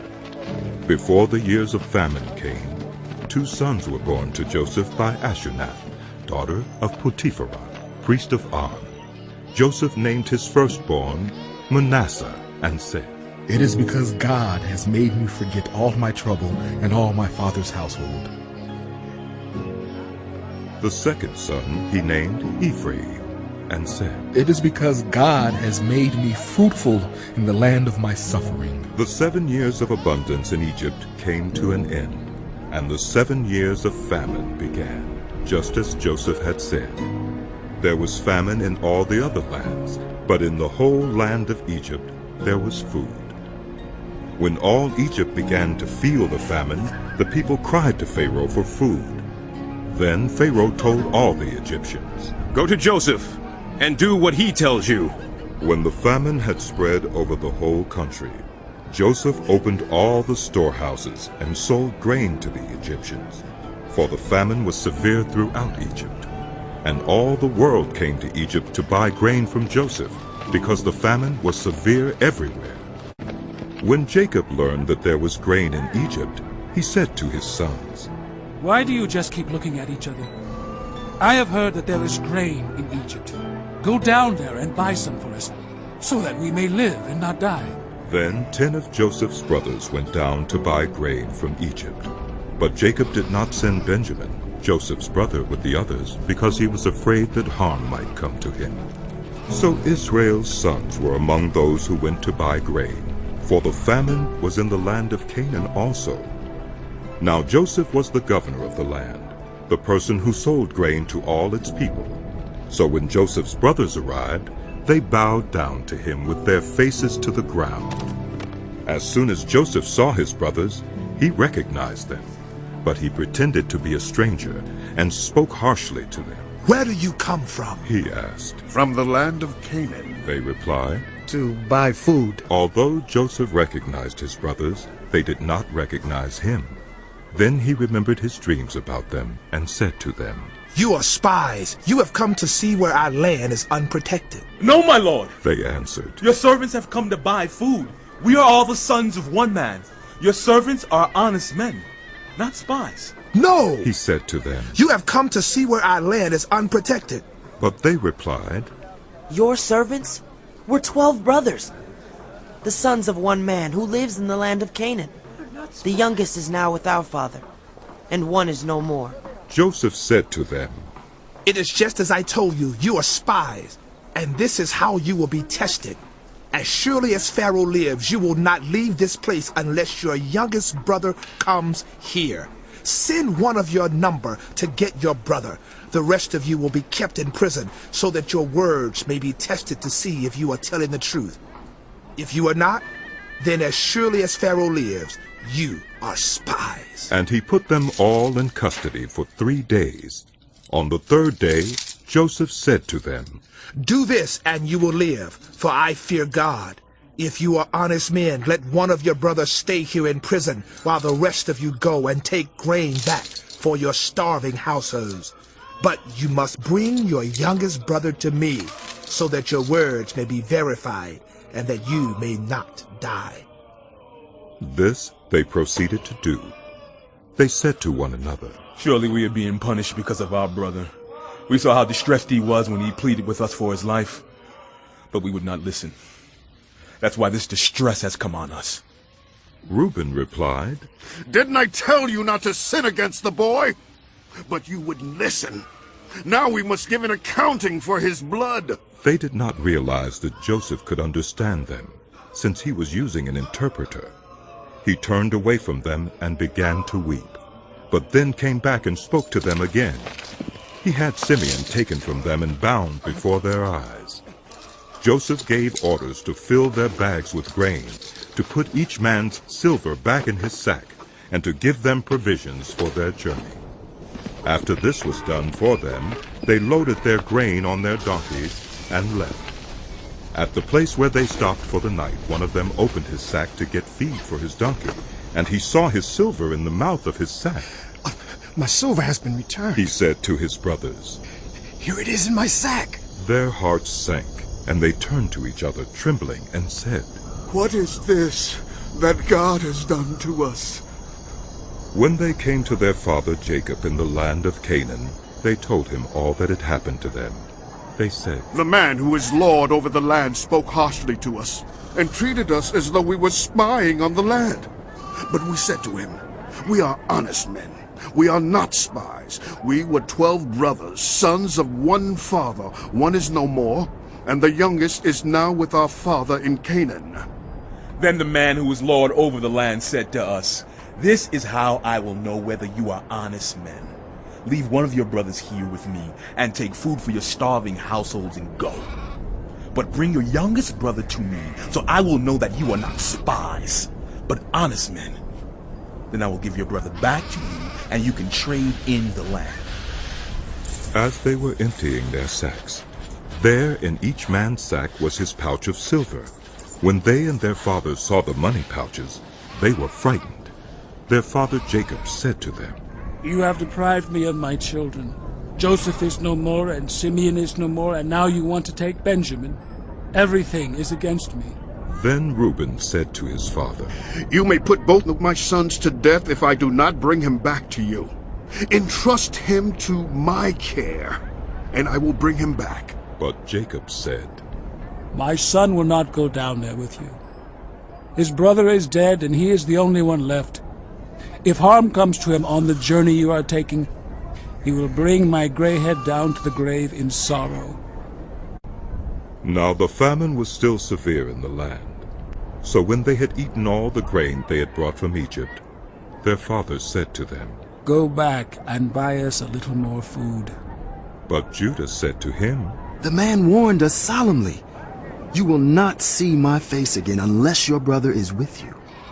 If you will send our brother along with us, we will go down and buy food for you. But if you will not send him, we will not go down, because the man said to us, You will not see my face again unless your brother is with you. Israel asked, Why did you bring this trouble on me by telling the man you had another brother? They replied, The man questioned us closely about ourselves and our family. Is your father still living, he asked us. Do you have another brother? We simply answered his questions. How were we to know he would say, Bring your brother down here? Then Judah said to Israel, his father, Send the boy along with me, and we will go at once, so that we and you and our children may live and not die. I myself will guarantee his safety. You can hold me personally responsible for him. If I do not bring him back to you and set him here before you, I will bear the blame before you all my life. As it is, if we had not delayed, we could have gone and returned twice. Then their father Israel said to them, If it must be, then do this. Put some of the best products of the land in your bags, and take them down to the man as a gift. A little balm and a little honey, some spices and myrrh, some pistachio nuts and almonds. Take double the amount of silver with you, for you must return the silver that was put back into the mouths of your sacks. Perhaps it was a mistake. Take your brother also and go back to the man at once. And may God Almighty grant you mercy before the man, so that he will let your other brother and Benjamin come back with you. As for me, if I am bereaved, I am bereaved. So the men took the gifts and doubled the amount of silver, and Benjamin also. They hurried down to Egypt and presented themselves to Joseph. When Joseph saw Benjamin with them, he said to the steward of his house, Take these men to my house, slaughter an animal, and prepare a meal. They are to eat with me at noon. The man did as Joseph told him, and took the men to Joseph's house. Now the men were frightened when they were taken to his house. They thought, We were brought here because of the silver that was put back into our sacks the first time. He wants to attack us and overpower us, and seize us as slaves, and take our donkeys. So they went up to Joseph's steward and spoke to him at the entrance to the house. We beg your pardon, our lord, they said. We came down here the first time to buy food. But at the place where we stopped for the night, we opened our sacks, and each of us found his silver, the exact weight, in the mouth of his sack. So we have brought it back with us. We have also brought additional silver with us to buy food. We don't know who put our silver in our sacks." "It's all right," he said. "Don't be afraid. Your God, the God of your father, has given you treasure in your sacks. I received your silver." Then he brought Simeon out to them. The steward took the men into Joseph's house, gave them water to wash their feet, and provided fodder for their donkeys. They prepared their gifts for Joseph's arrival at noon, because they had heard that they were to eat there. When Joseph came home, they presented to him the gifts they had brought into the house, and they bowed down before him to the ground. He asked them how they were, and then he said, "How is your aged father you told me about? Is he still living?" They replied, "Your servant, our father, is still alive and well." And they bowed down, prostrating themselves before him. As he looked about and saw his brother Benjamin, his own mother's son, he asked, "Is this your youngest brother, the one you told me about?" And he said, "God be gracious to you, my son." Deeply moved at the sight of his brother, Joseph hurried out and looked for a place to weep. He went into his private room and wept there. After he had washed his face, he came out and, controlling himself, said, "Serve the food." They served him by himself, the brothers by themselves, and the Egyptians who ate with him by themselves, because Egyptians could not eat with Hebrews, for that is detestable to Egyptians. The men had been seated before him in the order of their ages, from the firstborn to the youngest, and they looked at each other in astonishment. When portions were served to them from Joseph's table, Benjamin's portion was 5 times as much as anyone else's. So they feasted and drank freely with him.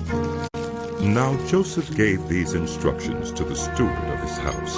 "Fill the men's sacks with as much food as they can carry, and put each man's silver in the mouth of his sack. Then put my cup, the silver one, in the mouth of the youngest one's sack, along with the silver for his grain." And he did as Joseph said.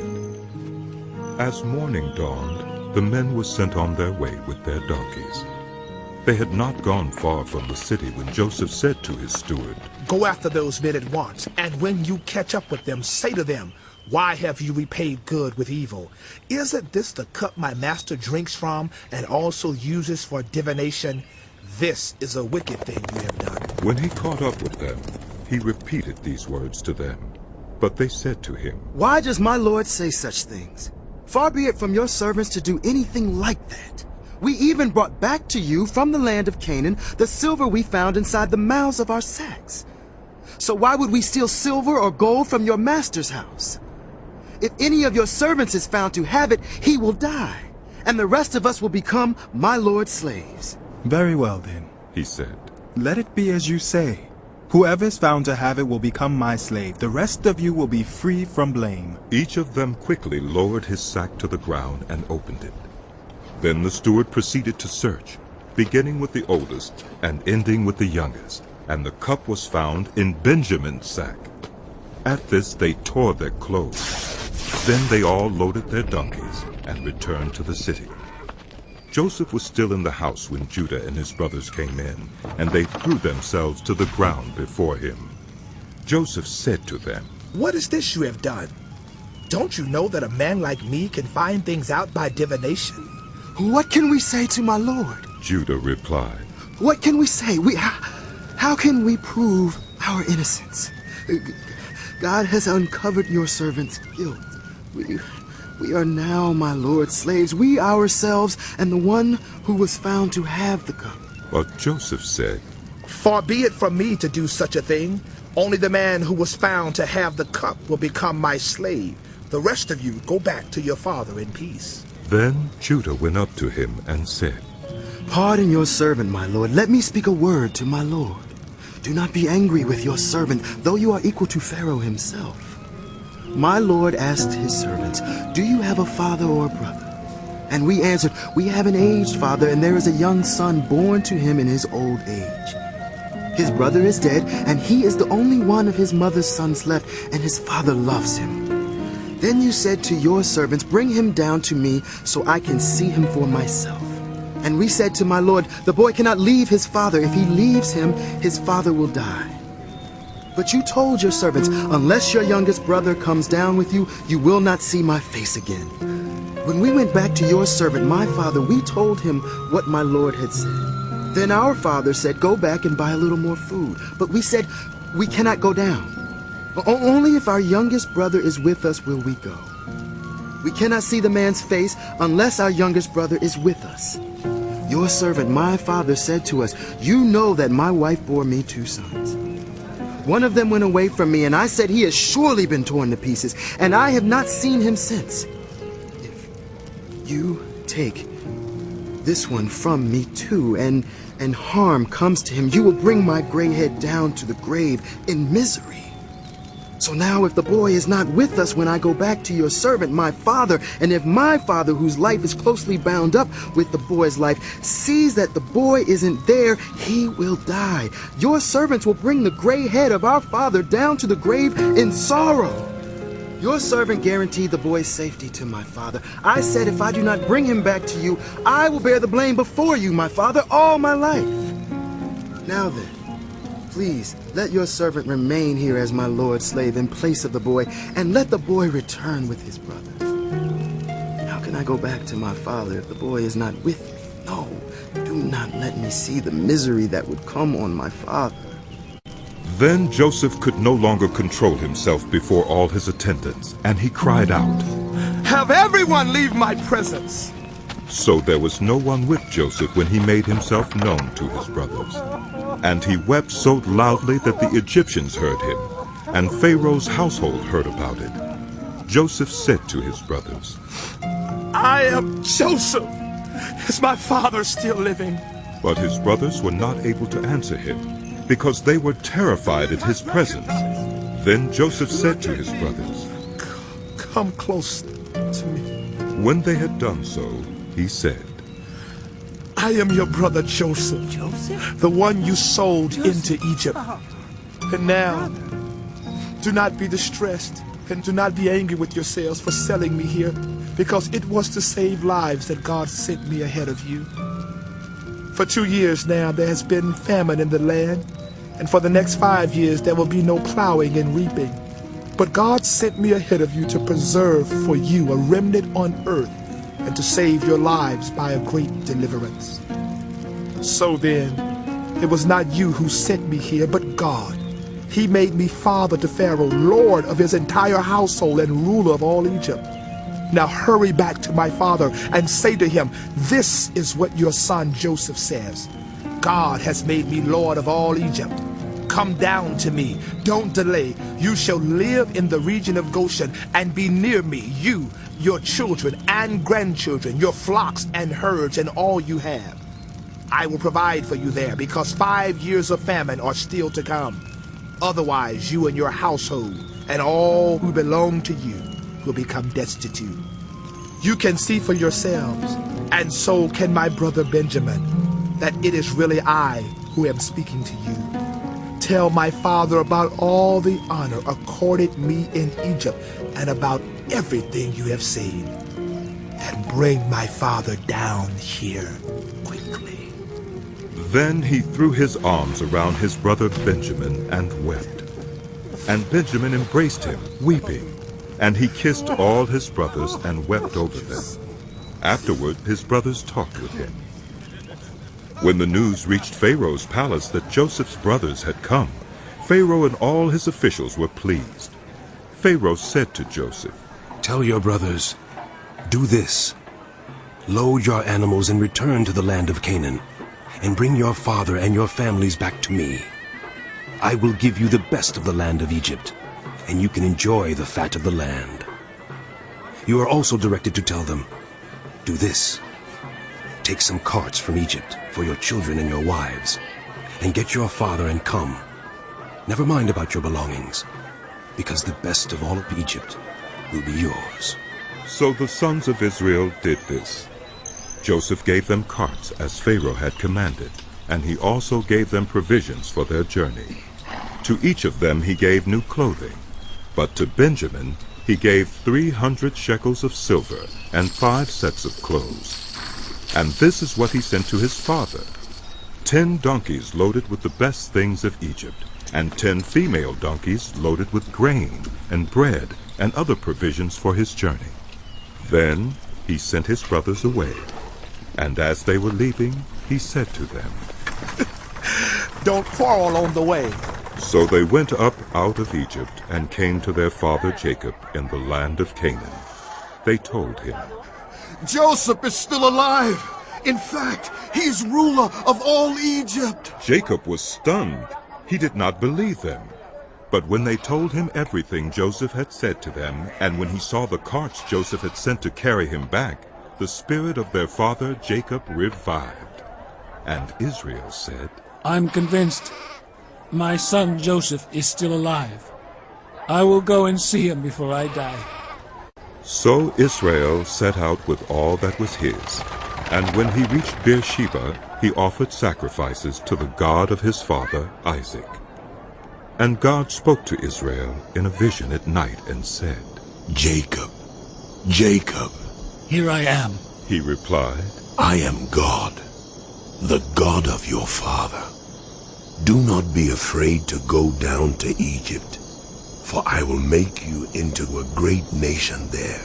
I will go down to Egypt with you, and I will surely bring you back again, and Joseph's own hand will close your eyes." Then Jacob left Beersheba, and Israel's sons took their father Jacob and their children and their wives in the carts that Pharaoh had sent to transport him.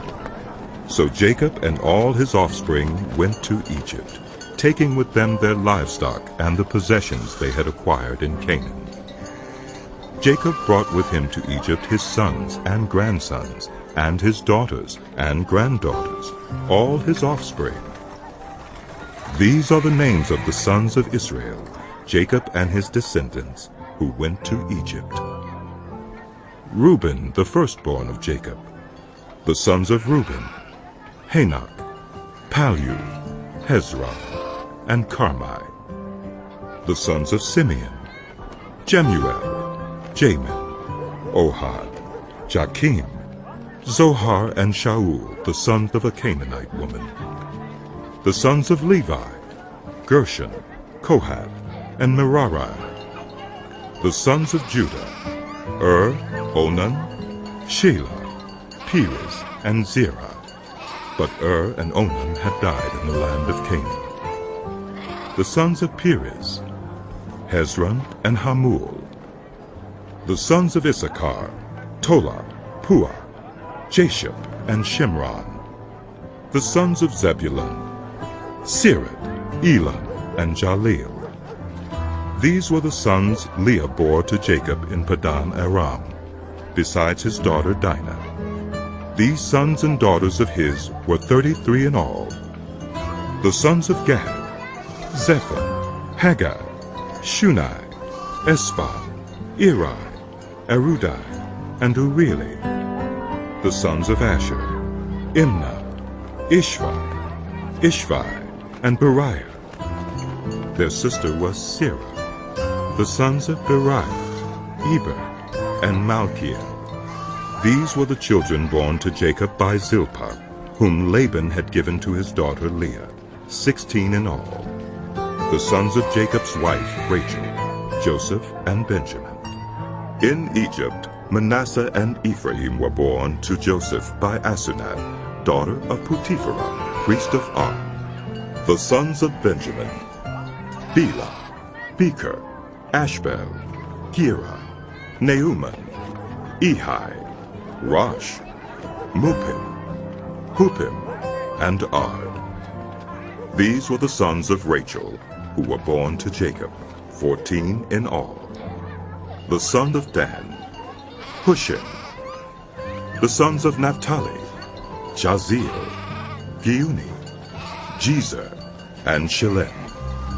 These were the sons born to Jacob by Bilhah, whom Laban had given to his daughter Rachel, 7 in all.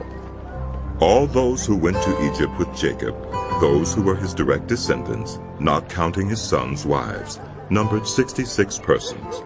With the 2 sons who had been born to Joseph in Egypt, the members of Jacob's family, which went to Egypt, were 70 in all. Now Jacob sent Judah ahead of him to Joseph to get directions to Goshen. When they arrived in the region of Goshen, Joseph had his chariot made ready and went to Goshen to meet his father Israel. As soon as Joseph appeared before him, he threw his arms around his father and wept for a long time. Israel said to Joseph, "Now I am ready to die, since I have seen for myself that you are still alive." Then Joseph said to his brothers and to his father's household, "I will go up and speak to Pharaoh and will say to him, my brothers and my father's household who were living in the land of Canaan have come to me. The men are shepherds.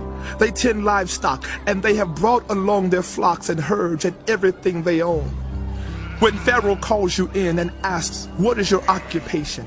you should answer, 'Your servants have tended livestock from our boyhood on, just as our fathers did.' Then you will be allowed to settle in the region of Goshen, for all shepherds are detestable to the Egyptians." Joseph went and told Pharaoh, "My father and brothers, with their flocks and herds and everything they own, have come from the land of Canaan and are now in Goshen." He chose 5 of his brothers and presented them before Pharaoh. Pharaoh asked the brothers, "What is your occupation?" "Your servants are shepherds," they replied to Pharaoh, "just as our fathers were." They also said to him, "We have come to live here for a while because the famine is severe in Canaan, and your servants' flocks have no pasture." So now, please let your servants settle in Goshen. Pharaoh said to Joseph, "Your father and your brothers have come to you, and the land of Egypt is before you. Settle your father and your brothers in the best part of the land. Let them live in Goshen. And if you know of any among them with special ability, put them in charge of my own livestock." Then Joseph brought his father Jacob in and presented him before Pharaoh. After Jacob blessed Pharaoh, Pharaoh asked him, "How old are you?" And Jacob said to Pharaoh, "The years of my pilgrimage are 130. My years have been few and difficult, and they do not equal the years of the pilgrimage of my fathers." Then Jacob blessed Pharaoh and went out from his presence. So Joseph settled his father and his brothers in Egypt and gave them property in the best part of the land, the district of Ramesses, as Pharaoh directed. Joseph also provided his father and his brothers and all his father's household with food according to the number of their children. There was no food, however, in the whole region, because the famine was severe. Both Egypt and Canaan wasted away because of the famine. Joseph collected all the money that was to be found in Egypt and Canaan in payment for the grain they were buying, and he brought it to Pharaoh's palace. When the money of the people of Egypt and Canaan was gone, all Egypt came to Joseph and said, "Give us food. Why should we die before your eyes? Our money is all gone." "Then bring your livestock," said Joseph.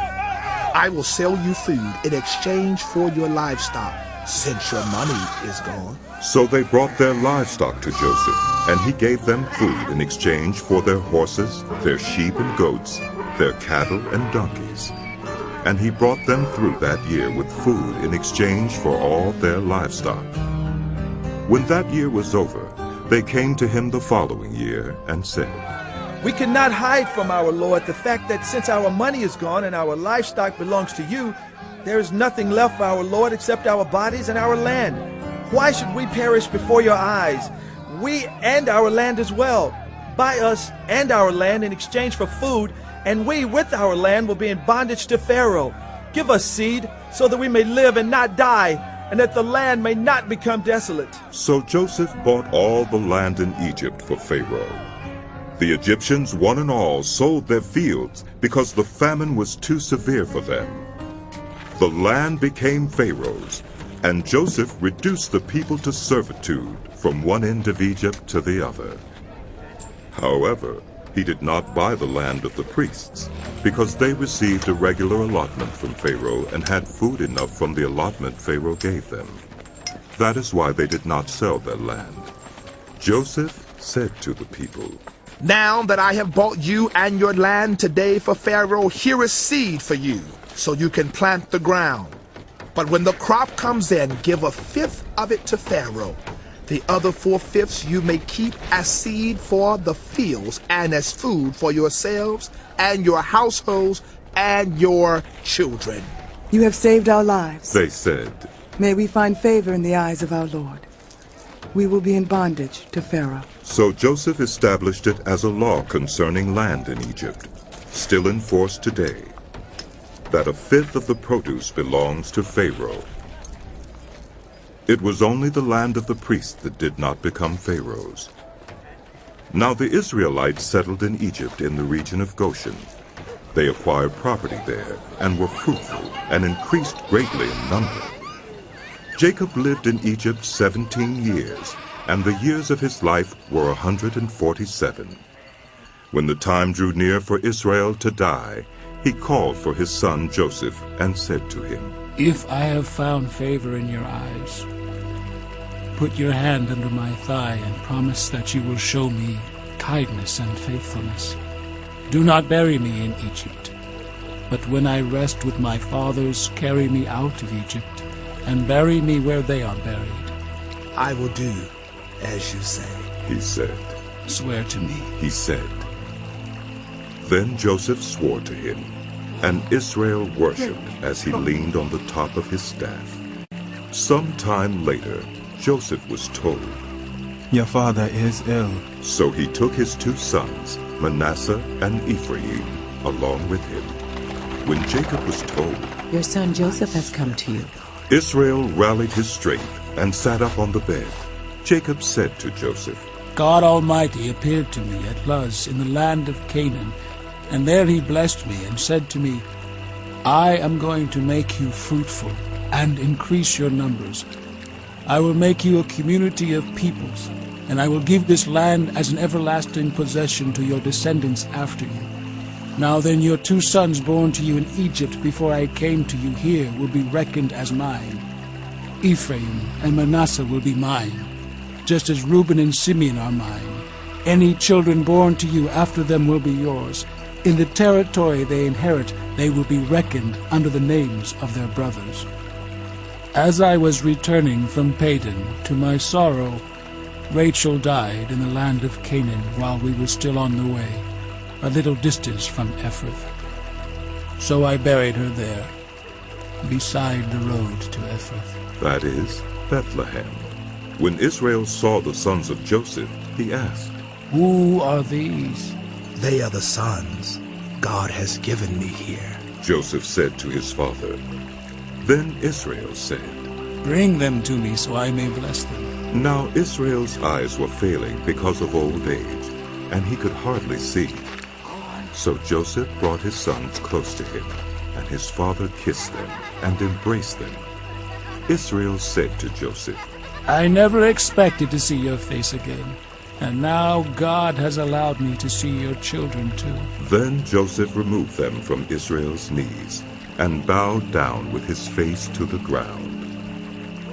And Joseph took both of them, Ephraim on his right toward Israel's left hand, and Manasseh on his left toward Israel's right hand, and brought them close to him. But Israel reached out his right hand and put it on Ephraim's head, though he was the younger.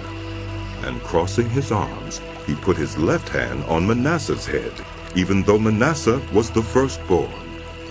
Then he blessed Joseph and said, May the God before whom my fathers Abraham and Isaac walked faithfully, the God who has been my shepherd all my life to this day, the angel who has delivered me from all harm, may he bless these boys.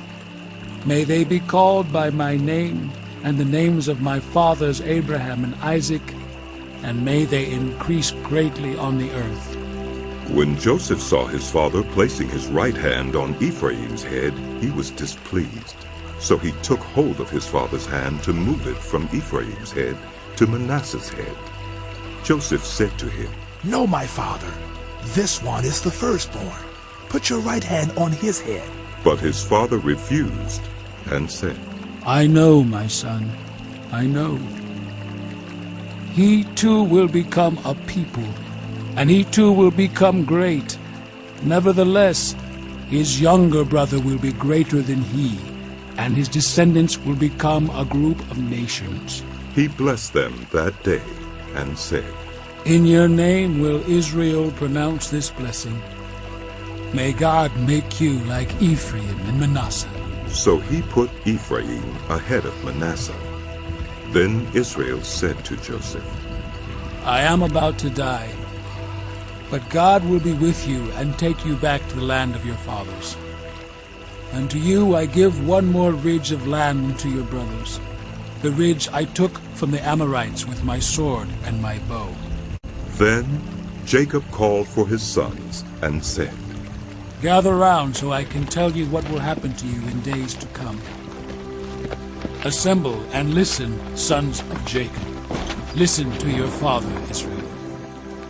Reuben, you are my firstborn, my might, the first sign of my strength, excelling in honor, excelling in power, turbulent as the waters. You will no longer excel, for you went up unto your father's bed, onto my couch, and defiled it. Simeon and Levi are brothers. Their swords are weapons of violence. Let me not enter their council. Let me not join their assembly, for they have killed men in their anger and hamstrung oxen as they pleased. Cursed be their anger, so fierce, and their fury so cruel. I will scatter them in Jacob and disperse them in Israel. Judah, your brothers will praise you. Your hand will be on the neck of your enemies. Your father's sons will bow down to you. You are a lion's cub, Judah. You return from the prey, my son. Like a lion he crouches and lies down, like a lioness, who dares to rouse him? The scepter will not depart from Judah, nor the ruler's staff from between his feet, until he to whom it belongs shall come, and the obedience of the nations be his. He will tether his donkey to a vine, his coat to the choicest branch. He will wash his garments in wine, his robes in the blood of grapes. His eyes will be darker than wine, his teeth whiter than milk. Zebulun will live by the seashore and become a haven for ships. His border will extend towards Sidon. Issachar is a raw-boned donkey lying down among the sheep pens. When he sees how good is his resting place and how pleasant is his land, he will bend his shoulder to the burden and submit to forced labor. Dan will provide justice for his people as one of the tribes of Israel. Dan will be a snake by the roadside, a viper along the path that bites the horse's heels so that its rider tumbles backward. I look for your deliverance, Lord. Gad will be attacked by a band of raiders, but he will attack them at their heels. Asher's food will be rich. He will provide delicacies fit for a king. Naphtali is a doe set free that bears beautiful fawns. Joseph is a fruitful vine near a spring, whose branches climb over a wall. With bitterness archers attacked him.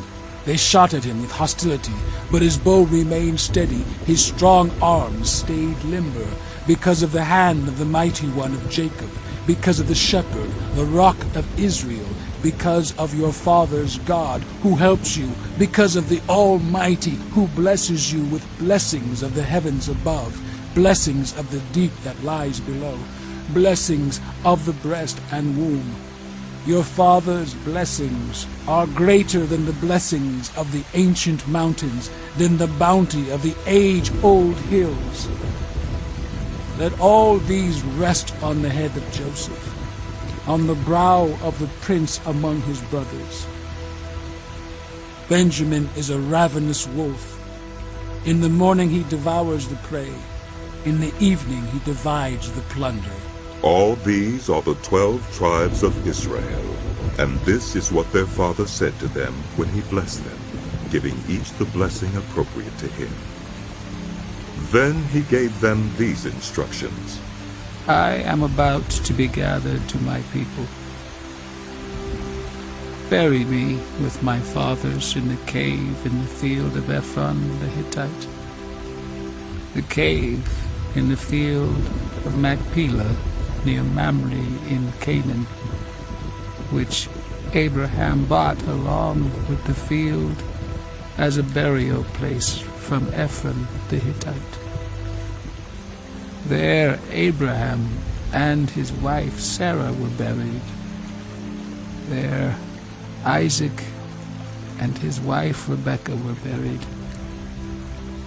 And there I buried Leah. The field and the cave in it were bought from the Hittites. When Jacob had finished giving instructions to his sons, he drew his feet up into the bed, breathed his last, and was gathered to his people. Joseph threw himself on his father and wept over him and kissed him. Then Joseph directed the physicians in his service to embalm his father Israel. So the physicians embalmed him, taking a full 40 days, for that was the time required for embalming. And the Egyptians mourned for him 70 days. When the days of mourning had passed, Joseph said to Pharaoh's court, If I have found favor in your eyes, speak to Pharaoh for me. Tell him, my father made me swear an oath and said, I am about to die. Bury me in the tomb I dug for myself in the land of Canaan. Now let me go up and bury my father. Then I will return. Pharaoh said, Go up and bury your father, as he made you swear to do. So Joseph went up to bury his father. All Pharaoh's officials accompanied him, the dignitaries of his court and all the dignitaries of Egypt, besides all the members of Joseph's household, and his brothers, and those belonging to his father's household. Only their children and their flocks and herds were left in Goshen. Chariots and horsemen also went up with him. It was a very large company. When they reached the threshing floor of Atad, near the Jordan, they lamented loudly and bitterly. And there Joseph observed a 7-day period of mourning for his father. When the Canaanites who lived there saw the mourning at the threshing floor of Atad, they said, The Egyptians are holding a solemn ceremony of mourning. That is why that place near the Jordan is called Abel Mizraim. So Jacob's sons did as he had commanded them. They carried him to the land of Canaan and buried him in the cave in the field of Machpelah near Mamre, which Abraham had bought along with the field as a burial place from Ephron the Hittite. After burying his father, Joseph returned to Egypt, together with his brothers and all the others who had gone with him to bury his father. When Joseph's brothers saw that their father was dead, they said, What if Joseph holds a grudge against us and pays us back for all the wrongs we did to him? So they sent word to Joseph, saying, Your father left these instructions before he died. This is what you are to say to Joseph. I ask you to forgive your brothers the sins and the wrongs they committed in treating you so badly. Now, please forgive the sins of the servants of the God of your father. When their message came to him, Joseph wept. His brothers then came and threw themselves down before him. We are your slaves, they said.